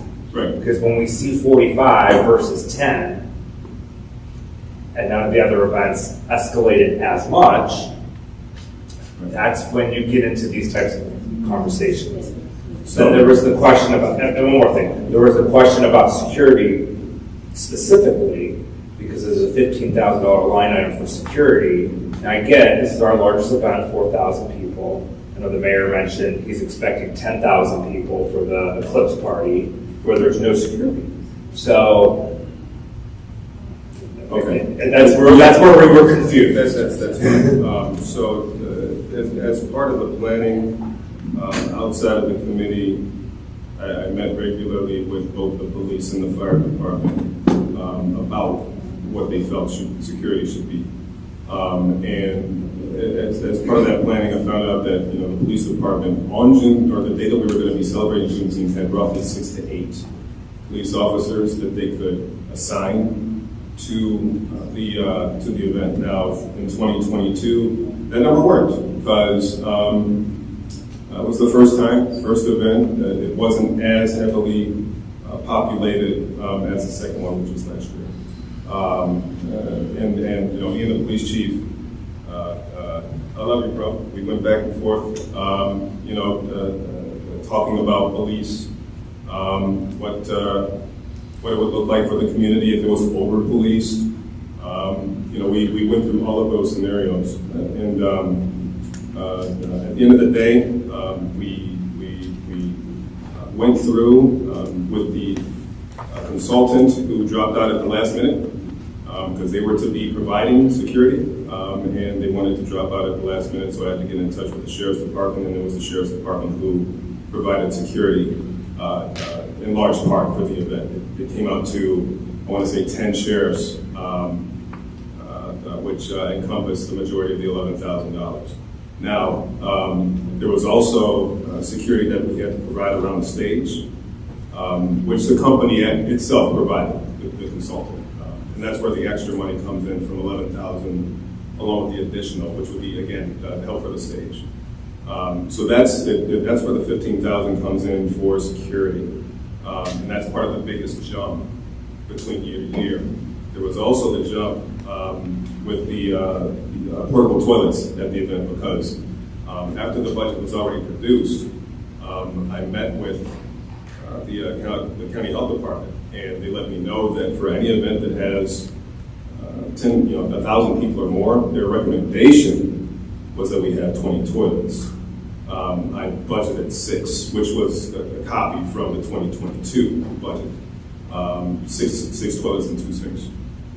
So I had to go back to the company and say, hey, you know, what would be the cost for 16? And I ran it by the county at first. I said, would 16 be okay? Because we have 2 toilets which are on site.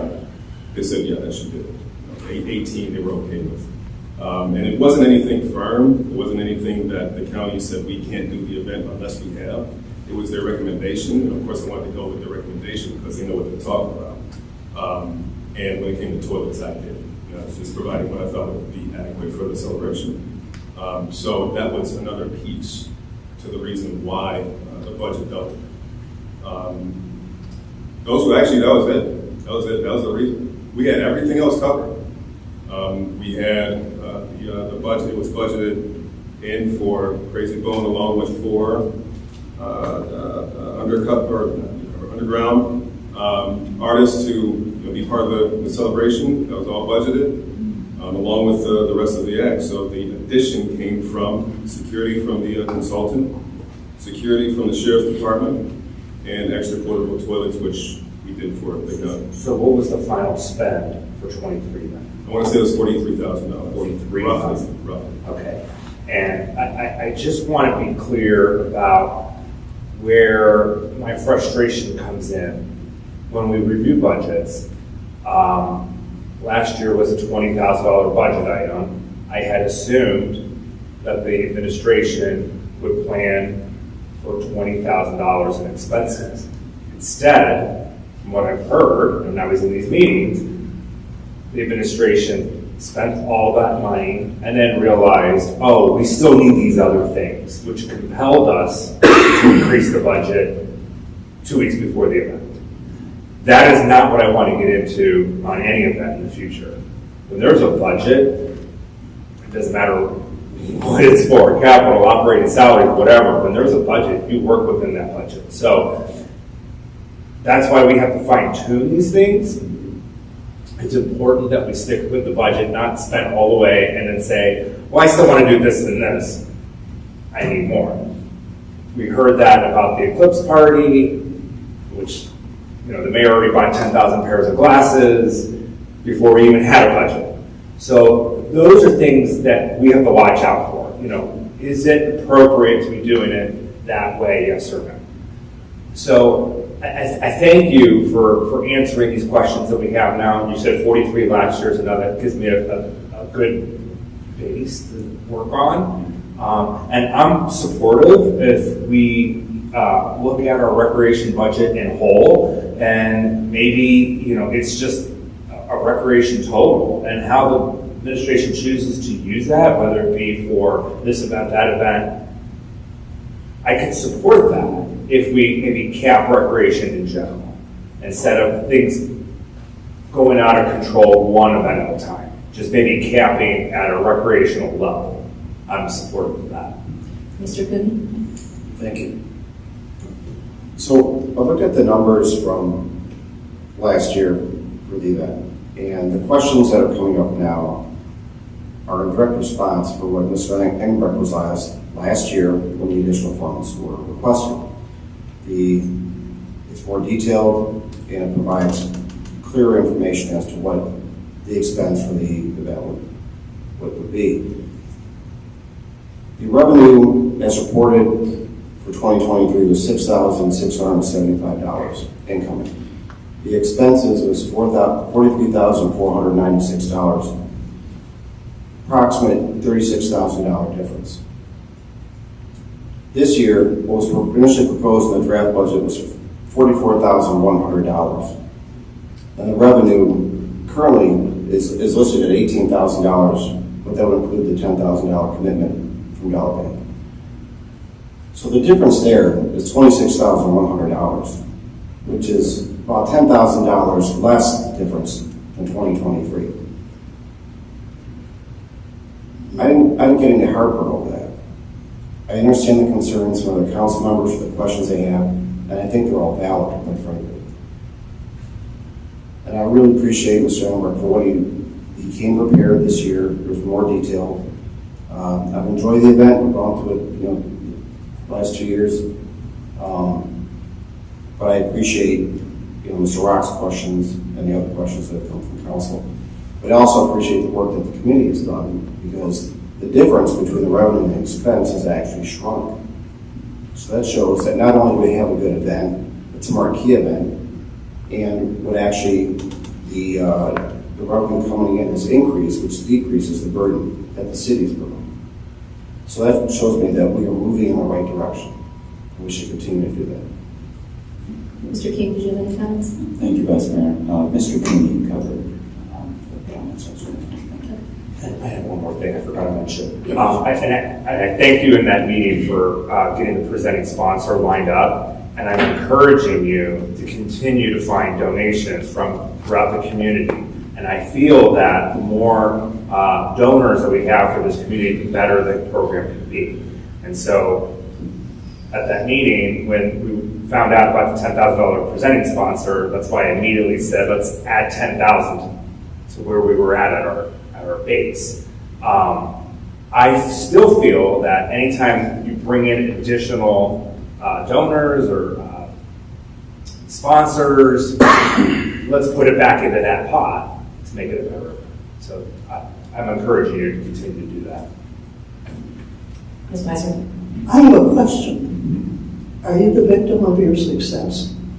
Because what I'm beginning to hear, you said you brought in 9,000 people last year. 4,000. 4,000. Well, I doubled it. All right, 4,000. And it sounds like you're going for more. And you're talking about it as a regional event. Are we outgrowing the party with this? No, understand, I'm asking you a question. Because if we are, then you need to start looking at making it a regional event. And that might be something that it would be good for University Heights to lead on. We've started that conversation with other cities. We're nowhere close to even beginning to figure it out or actually have an actual meeting. I can say that the discussions have started with other cities about potentially making it a regional event, I'd say between Cleveland Heights and South Euclid along with University Heights. Where the event takes place, how much each city puts in, that's all stuff that we haven't figured out yet. But the discussions at least started. Regarding the park itself, I can honestly say that during last year's celebration, we had room.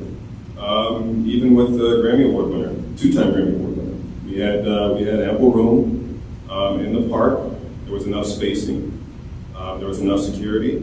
It was a great event, and that's what I mean by regional, because we actually had people from Pittsburgh drive to University Heights for this event, and they went away loving the city. So that's what. Yeah, I realize that. I am not against Juneteenth. I think it's good. On a personal level, I wish it had a little bit more educational things going on in it. That would help. I think it's a great celebration, but sometimes people need to be educated as well. Thank you, Ms. Weiser. So a couple more questions, Mr. Engelbrecht. So right now, security probably has to be the same with the amount of people, correct? And you've given an additional $21,000 of expenses. Are there any other, do you think you're going to hit that 44 that was originally budgeted for? Yes. Okay, so you feel that you have another $8,000 worth of expenses that are going to be coming? Yep. And those are for the performers? Yes. Okay. I agree with Mr. Cooney that, we have the $10,000 secured already, which will lower our overall net. I do feel that like every event should be separate. I like seeing, what does Juneteenth net out? What does Fall Fest net out? What does Memorial Parade net out? The one thing that we have to be careful about is we have asked all of the departments to put in overtime of service, police, fire, going forward. So that's something to keep in mind also. We've asked that for the last couple of years. We just that's never come to fruition. We're hoping that it comes now.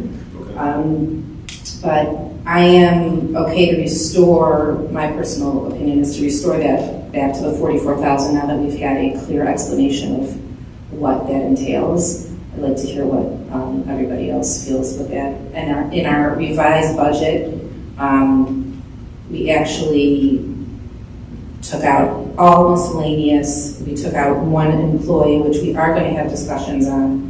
It was a service employee that might end up being amended, but because of that, we actually have a small gain as opposed to a negative $60,000 loss. That's a new employee, not a current employee.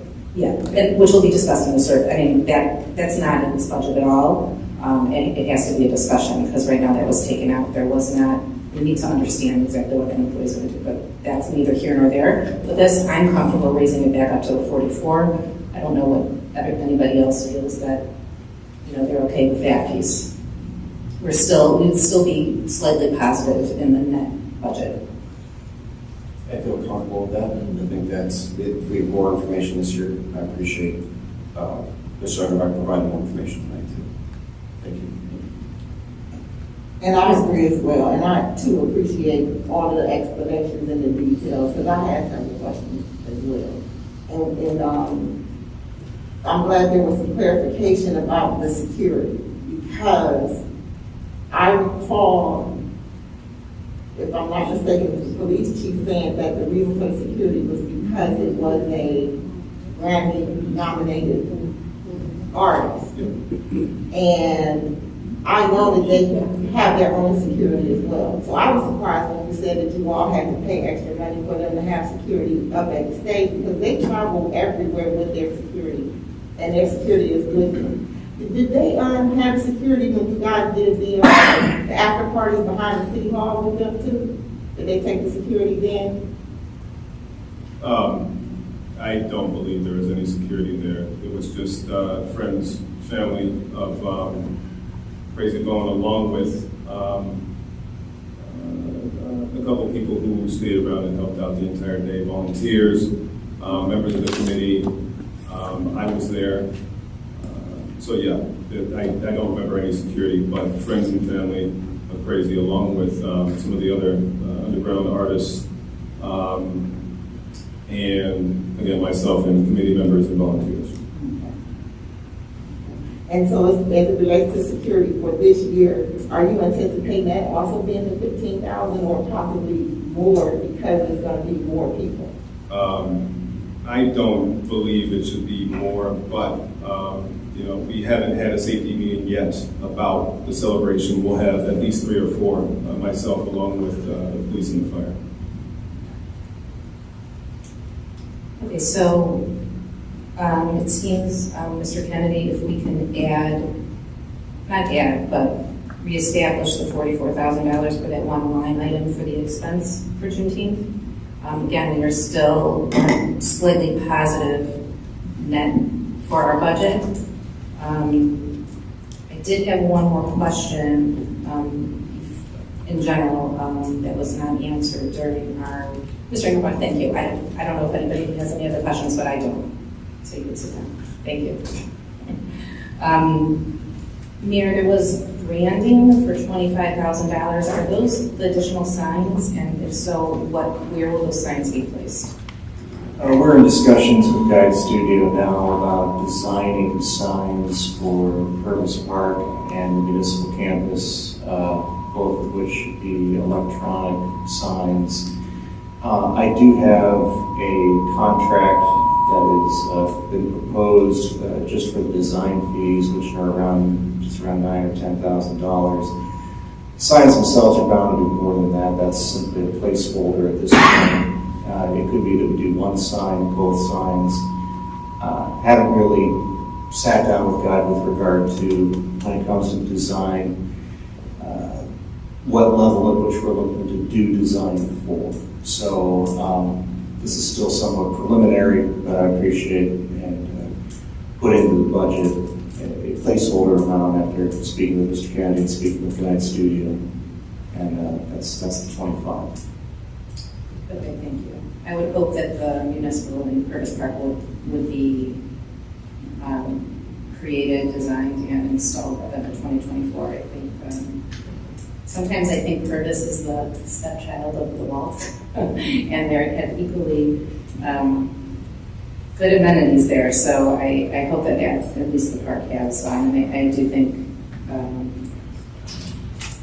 I know that we typically don't have signs that, there's a proper word for it, they're not labeled signs, but whatever they are, electronic signs. I don't remember the word offhand, but that would be good in terms of for pool closings and city displays. I know that the city doesn't have to go to BZA for that, but I think it should be a discussion just in general, how the BZA feels about that. Yeah, absolutely. The benefit of having an electronic sign at Purvis Park would be to indicate, when the pool is open, when the pool is closed, other information about pool activities, the tennis courts, and so on. So yeah, there's a lot of information about recreation that can be conveyed that way, and other things as well, even in the off season, because it is on Cedar Road. It's a main drag, east-west through our city. So with all that. Having a similar sign at our city hall to do similar messaging, it would really enhance communication to the community and catch a lot of folks who ride through the community, aren't necessarily residents here, but could be enticed by knowing the degree of activity that we do have. And I always find, and maybe it's because I'm in this line of work, when I ride through other communities like Euclid, I always know when they're hiring lifeguards and when their pool hours are, because I see it on their sign, their electronic sign, as I wait at the red light to make the turn on a lakeshore. So be a great feature to have here at the university. Thanks, Mayor. Ms. Sachs. I have a quick question. Do you have the amount of the combined miscellaneous expenses, what the total was before specifically assigning them to the budget as a dedicated expense? Thank you. Yes. Mrs. Sachs, I do not have that with me. I could produce it. Yeah, it was significant. I don't remember also how much that was offhand, but we can get that for you. Last year, I think it was 6 figures. Yeah. I think it was about $100,000. So I'm just curious if that happened again. And I'd like to know, just for my own information, maybe next meeting. Sure. Thank you. Okay. Thank you. We'll get that to you. Mr. Rapp? Yeah, you mentioned the $25,000 for the city branding, but there's also another line item here for city branding promotional, $10,000. I don't know if we got a clear explanation what that $10,000 for city branding promotional is. That I believe was 15 and the committee cut it to 10. From 15 to 10. Oh, I'm looking at the original budget compared. The new budget was sent out last week. Oh, this actually has, okay, no, this is the new one, okay. Thank you. All caps. Thanks, Mr. Rapp. Does anyone else have any other questions on the budget or comments that we want to discuss before we take a vote? Yes, ma'am. Yeah. Do we need to vote to amend the budget? Yeah. Okay. Formal. Yeah, I was just going to say procedurally, you'll need to vote on an amendment of the budget, and then you would conduct a vote to adopt the amended ordinance. Thank you, Mr. McCollum. Okay, so I will make a motion to vote on an amended budget that changes the line item of the Juneteenth celebration to $44,000 of expenses. Is there a second? I'll second. And is there any discussion? Yeah, Mr. Cooney. So within the budget, we're allocating additional funds to hire an additional worker in the service department for collection of recyclables. Okay. So this is my concern. So right now, during the finance meeting, I asked the service director, being approximately 10 service workers each day for backside collection of trash. With the ordinance that was passed to improve recycling services, which I agree with, that we're trying to do, I understand. We now need to hire an additional person to help facilitate this. If we were to move to curbside collection, we would need approximately 8 service workers per day, as opposed to 11. So now, one of our most expensive departments, the largest cost we have for labor, we now are going to add more labor to this department, as opposed to what 48 other communities do in the county, is curbside collection. So I want to make sure I understood that correctly. Thank you, Mr. Cooney. And just to kind of piggyback off what you said, there were 2 surveys where the majority of the residents wanted to keep backyard pickup, and we are not going to go through with that discussion again.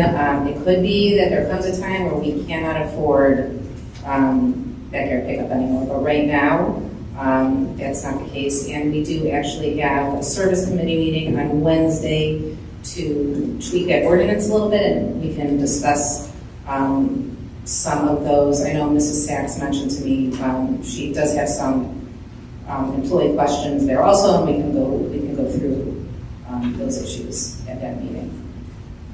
So there is a motion and a second to amend the budget with the one line item to increase the Juneteenth celebration back to $44,000. Mrs. Thomas, will you call the roll? Mr. King? Aye. Mr. Cooney? Aye. Mrs. Wise? Aye. Mr. Robb? Aye. Ms. Marshall? Ms. Weiser? Aye. And now I will make a motion to adopt ordinance 2024 as amended. Is that correct, Mr. McConnell? Correct. Is there a second? I'll second. Is there any discussion? Should that still be done on emergency? Because even though It's on emergency. The ordinance clarifies in its title, and we included an emergency clause. So Right, we don't need to you're on suspend. second reading, you don't need to suspend the rules, but it is on emergency. Thank you for clarification. And before we do take the vote, I just wanted to comment. I want to thank all of the residents for their comments. As you can see, the council does listen, and I encourage everybody to either email, call, text. All the council is here for you, and we do really take your comments and suggestions seriously. Ms. Marshall? I also want to thank everyone for coming and speaking as well. And I do want to point out that I'm very disturbed about this being turned into an issue of racism. I work with the city council members every day, and I don't see racism. I do not agree with every statement that has been made. I do not agree with, we should separate get rid of Juneteenth at all. I didn't hear anybody say that. But I definitely do not agree that we should do a diversity day in place of it. But I want to make it clear that I'm disturbed about the fact that it got turned into a racist thing, because that's not what this was. This was really about the budget and concerns about the budget. I'm very proud to be an African American woman, and I have the exact same experiences as everybody who spoke, and I'm very passionate about it, and I'm an advocate. But I don't want to sit here and not address the fact that I know that this is not a racist city council. And I can't sit here and say you can think what you want to think, because I don't feel that way. I don't believe that. I really want you all to know that that's not the case. So that I felt that I needed to say that. I had a whole lot more I wanted to say, but that's very important to me. Thank you, Ms. Marshall. Yes, I too would like to thank all the residents and folks that came out here today to speak. It's sometimes said that one person can't change the world. Sometimes it's shown that is what it takes, is for people to get up, stand up, say what's right. And I want to thank the council for heeding and listening and responding, appropriately generally, at least, especially the part where we've amended the budget and we've restored the funding. And I'm really looking forward to having, the best Juneteenth yet. So thank you. Thank you to the residents who came out and spoke up to make it happen. You get the credit. You get the credit for coming out here and speaking truth to power. Thank you for doing that. Mrs. Thomas, will you call the roll? Mr. King? Aye. Mr. Cooney? Aye. Mrs. Wise? Aye. Mr. Rock? Aye. Ms. Marshall? Aye. Ms. Weiser? Aye. Okay. Can I just interject? I'll make sure Kelly gets an updated copy of the appropriation schedule, because that'll change. So just so you know that the schedule that went out in the packet is not going to be the one that goes to the county. I'll have to update it. So. Thank you so much, Mr. Kennedy. Okay, agenda letter B, motion to advertise and seek bids for 2024 general yard nuisance abatement project. Sure, Mr. Pennington or Mr. Motion.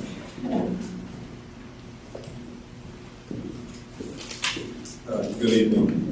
This is a typical contract that we send out every year to solicit bids for grass cutting, brush cleanup, and so on and so forth. It's that time of year. It'll be around the corner before we know it. So we're looking to put this forward just so that we can advertise on time before the grass gets out of control.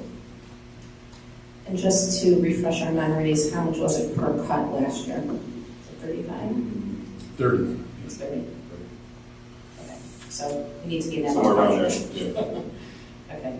Are there any other questions? Yes, Mr. Engelbrecht, I remember a few residents contacting me because they got the notice and then the next day somebody came and cut.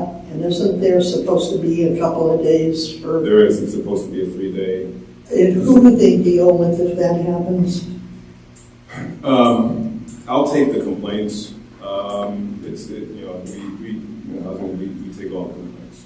Complaint can come to me, and I'll have a conversation with Dennis. Typically, it's how it works out. But yeah, it's all the inspectors cover the entire city on Monday. All the residential streets, all the site, everything. And on Thursday they go out again, and that's when we get the list so that we know. Send it over to the grass contractors on Thursday. But yeah, 3 days. Monday the city goes out. Thursday they go out again, second time, and we know who to send out to the grass contractor. That's helpful. Thank you. And Mr. Engelbrecht, if we can just be aware of if there's heavy rains, that the inspectors are giving the residents a little bit more than the 3 days to cut their lawn. There was a bunch of instances. There was a huge storm at one point.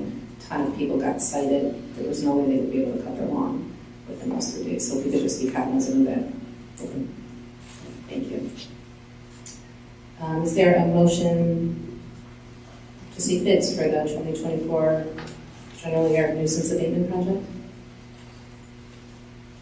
So moved. Is there a second? I'll second. Thank you. Mrs. Thomas, will you call the roll? Mr. King? Aye. Mr. Cooney? Aye. Mrs. Weiss? Aye. Mr. Rock? Aye. Ms. Marshall? Aye. Ms. Weiser? Agenda letter C, motion to authorize the mayor to enter into a contract with LNE Group in an amount not to exceed $30,000 for federal and state advocacy support for the city of University Heights. Mayor, did you want to discuss this? Sure. There's a memo in the packet that I'll go over for the record. It's referenced at the Finance Committee meeting of February 27, 2024. I'm recommending that the city retain L&E Group for lobbying services to seek federal and or state funding, actually federal and state funding for the sewer project here in the city. The proposed contract for us to consider would engage L&E to pursue funding for the manhole replacement project from two sources: the State of Ohio One-Time Strategic Community Investment Fund and also the federal fiscal year 2025 congressionally directed spending CDS, formerly known as earmarks. So I included a link in the memo that explains more about the state funding. The applications for the one-time fund to the Ohio Senator due by April 1st. Senator Brown, which is of course federal, will be accepting programmatic and congressionally directed spending CDS appropriations requests for fiscal year 2025 through 11:59 p.m. on Friday, March 22nd, 2024. That's this month. The city previously engaged L&E for lobbying services for a federal earmark only. This was last year for a proposed manhole separation project. The application was well received by Senator Brown's office. Despite this, and through no fault of L&E or the city, the application did not advance to committee for consideration. But because the application was otherwise well received by our senator, we believe we will get strong consideration this time. In review of the compensation section of the proposal, we went back to last year's contract, so I've included both last year's contract to its point of reference with this year's. We had a three-payment structure relating to submitting the project for the previous fiscal year. It was $10,000 up front, $10,000 if the project was listed in one of the House or Senate appropriation bills, and $10,000 once the federal budget was enacted and with that project successfully in the budget. And as I mentioned in the memo, I've included both the previous agreement and this one for the benefit of council members who may not have been here when we authorized the previous effort. The new proposed contract provides the same three-payment structure, but L&E will submit to two programs instead of one state, one federal, for funding the manhole replacement project. The State of Ohio's One-Time Strategic Community Investment Fund and the federal fiscal year 2025 CDS. So please note that the second and third $10,000 payments as proposed in the new agreement only apply to the federal funding because the State of Ohio prohibits any contingent payments. So like last year, the city's only real at-risk money is the upfront fee of $10,000 for which the city will get two bites at the apple to fund the project. So with that, I would ask that you authorize the other contract. Thank you. Thank you. Are there any questions? Is there a motion? So moved. Is there a second? Second. Second by Mr. King. Any discussion? Right, Mrs. Thomas, will you call the roll? Mr. King? Aye. Mr. Cooney? Aye. Mrs. Wise? Aye. Mr. Rock? Aye. Ms. Marshall? Aye. Ms. Weiser? Okay, motion passes. Agenda letter D, motion to approve and accept the NOACA CFI grant award in the amount of $87,000 with a 20% match of $17,400. Brother Fisher, you're going to speak on this? Yes. Good evening. Yes, so this is an application from NOACA. NOACA has applied and has received from the Charging and Fueling Infrastructure Grant from the Federal Highway Administration. They've been awarded $15 million to install electric vehicle chargers at more than 70 locations across Northwest Ohio. So this would be a partnership with NOACA to have 4 level 2 ports installed in University Heights at City Hall, and the location we're proposing is at the parking lot at Walter Simpson Park next to the fire administration and Detectives Bureau. The estimated cost for that would be $87,000, and we'd be responsible for a 20% match. Okay, thank you. I know that we have one charger grant out currently. I think Mr. Engelbrecht was taking care of that, is that correct? Yes. When will that be completed? Shortly. We're just having back and forth with the First Energy. And is that a level 2 also? It is. There's 2 charging stations on the one. So there's two separate chargers. Okay. All right, thank you. Mr. King? Thank you, Vice Mayor. Ms. Member Fisher, would this be additional chargers at City Hall as well, or? These are in addition to the ones that. So we would have a total of 4 at City Hall. No, they're going to be at the park. Oh. Well, they'll be next to the. Yes, I mean, it's technically City Hall. Okay, so they would be at the, okay, I understand. Yeah, is what we're proposing, rather than right next to the other chargers. Okay, and there would be, how many total would there be with the new grant? So this new grant would give us 4 level 2. Okay, and they would all go in at Walter Simpson Park. Correct. Any other questions? Mr. F? I'm just confused here because I'm looking at the packet and it talks about, unless I'm looking at the wrong item here, but there's things in here about the trail, all-purpose trail. Is this the same, are we on the same agenda item? Because in the packet here, there's a letter here to NOACA dated March 9th. Yeah, there's something about a trail besides the charging station. I think it was a mistake. I know we were awarded the grant for the bike lanes. That we're not approving that, are we? This is separate. Yeah, I don't know why the trail's in here. Yeah, I don't know why that would be either. Yeah, this should be about, I'm sorry, go ahead. Yeah, this is a letter from February 13th about those charging points. Then I will hold my comment. I saw that. I just want to be clear that the grant wasn't for the bike lanes because we had some homework we had to do first before approving it. So if you need me to refresh outside the meeting, I can help clarify what we needed to see before we approve that. But if this is specifically on the charging stations, then that's fine. That's correct. Okay. Hey, is there a motion? So moved, Vice Mayor. Is there a second? Second. Is there any discussion? Mrs. Thomas, will you call the roll? Mr. King? Aye. Mr. Cooney? Aye. Mrs. Wise? Aye. Mr. Rock? Aye. Ms. Marshall? Aye. Ms. Weiser? Aye. Okay, the motion passes. This is our agenda letter E, ordinance 2024-08, correcting the scrivener's error in ordinance 2024-02 relating to codified ordinance chapter 1424. I'm not going to pronounce that properly. It's a clear emergency.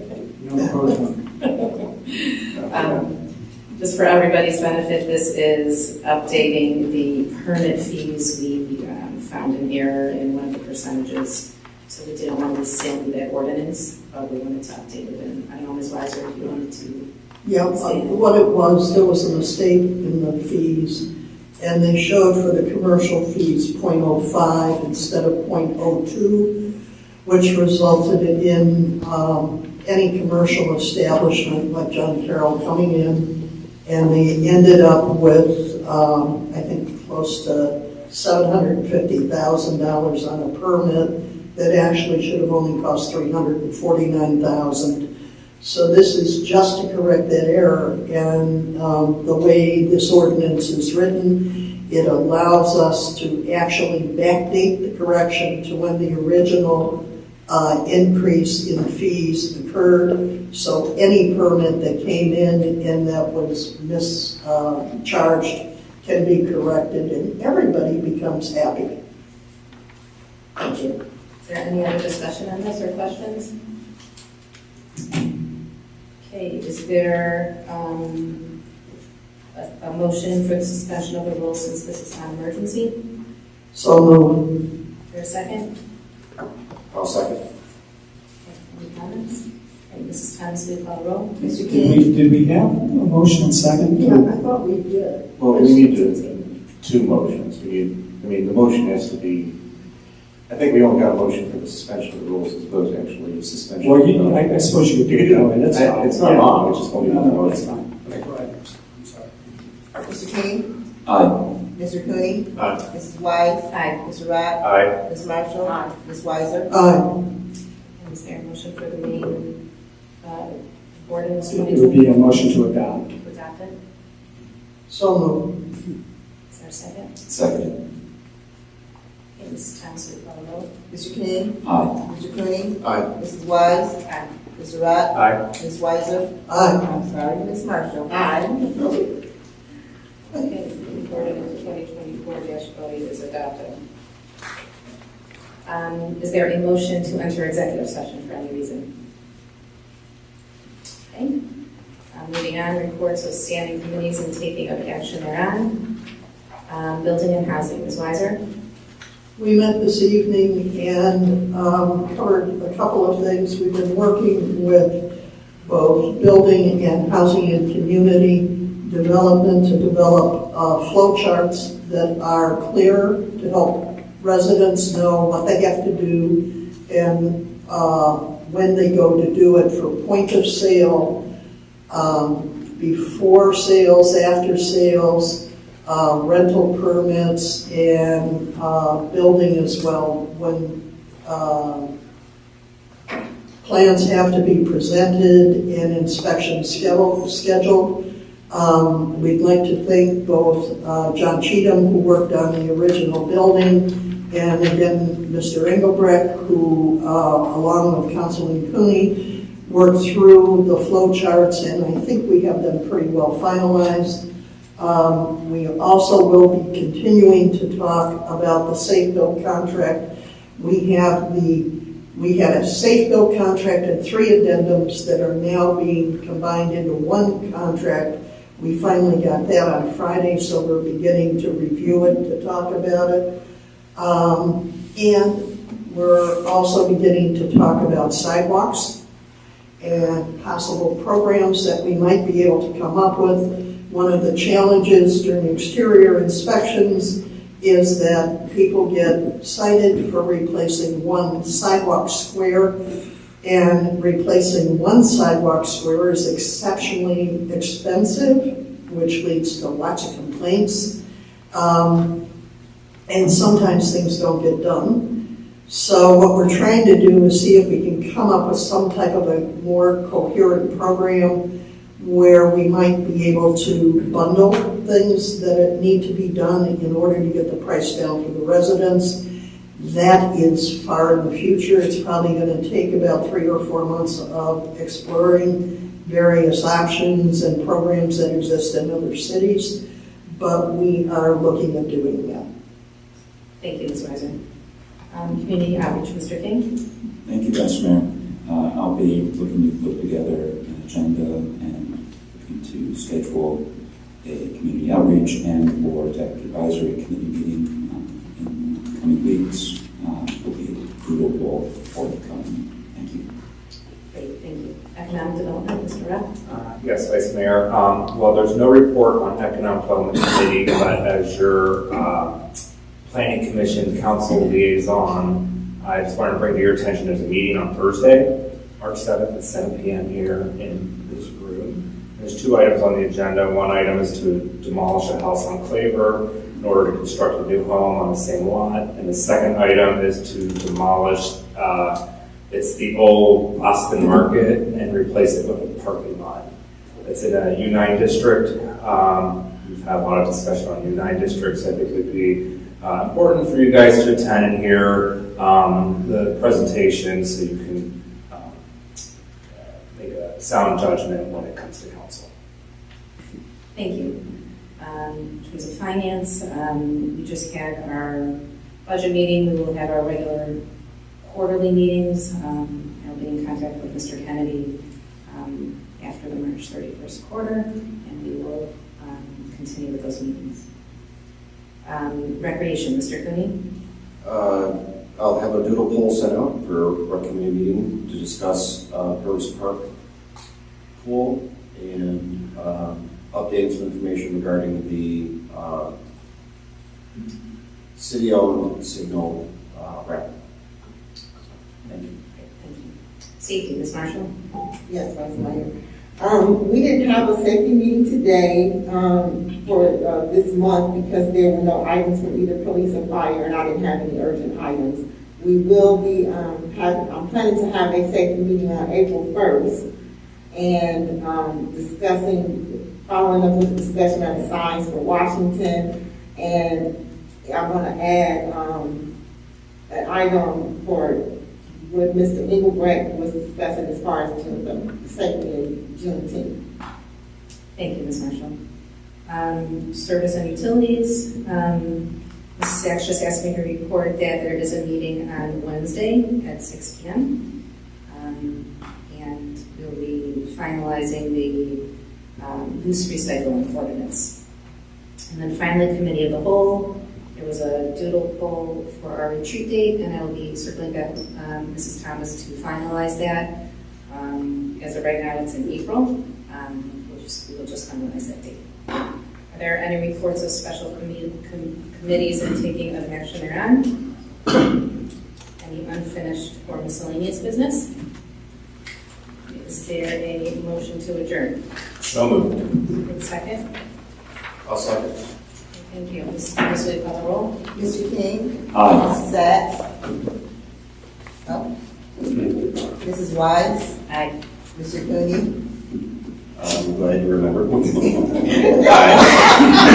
wants to get out of here. Mr. Rock? Aye. Ms. Marshall? Aye. Ms. Weiser? All right, thank you. We are adjourned.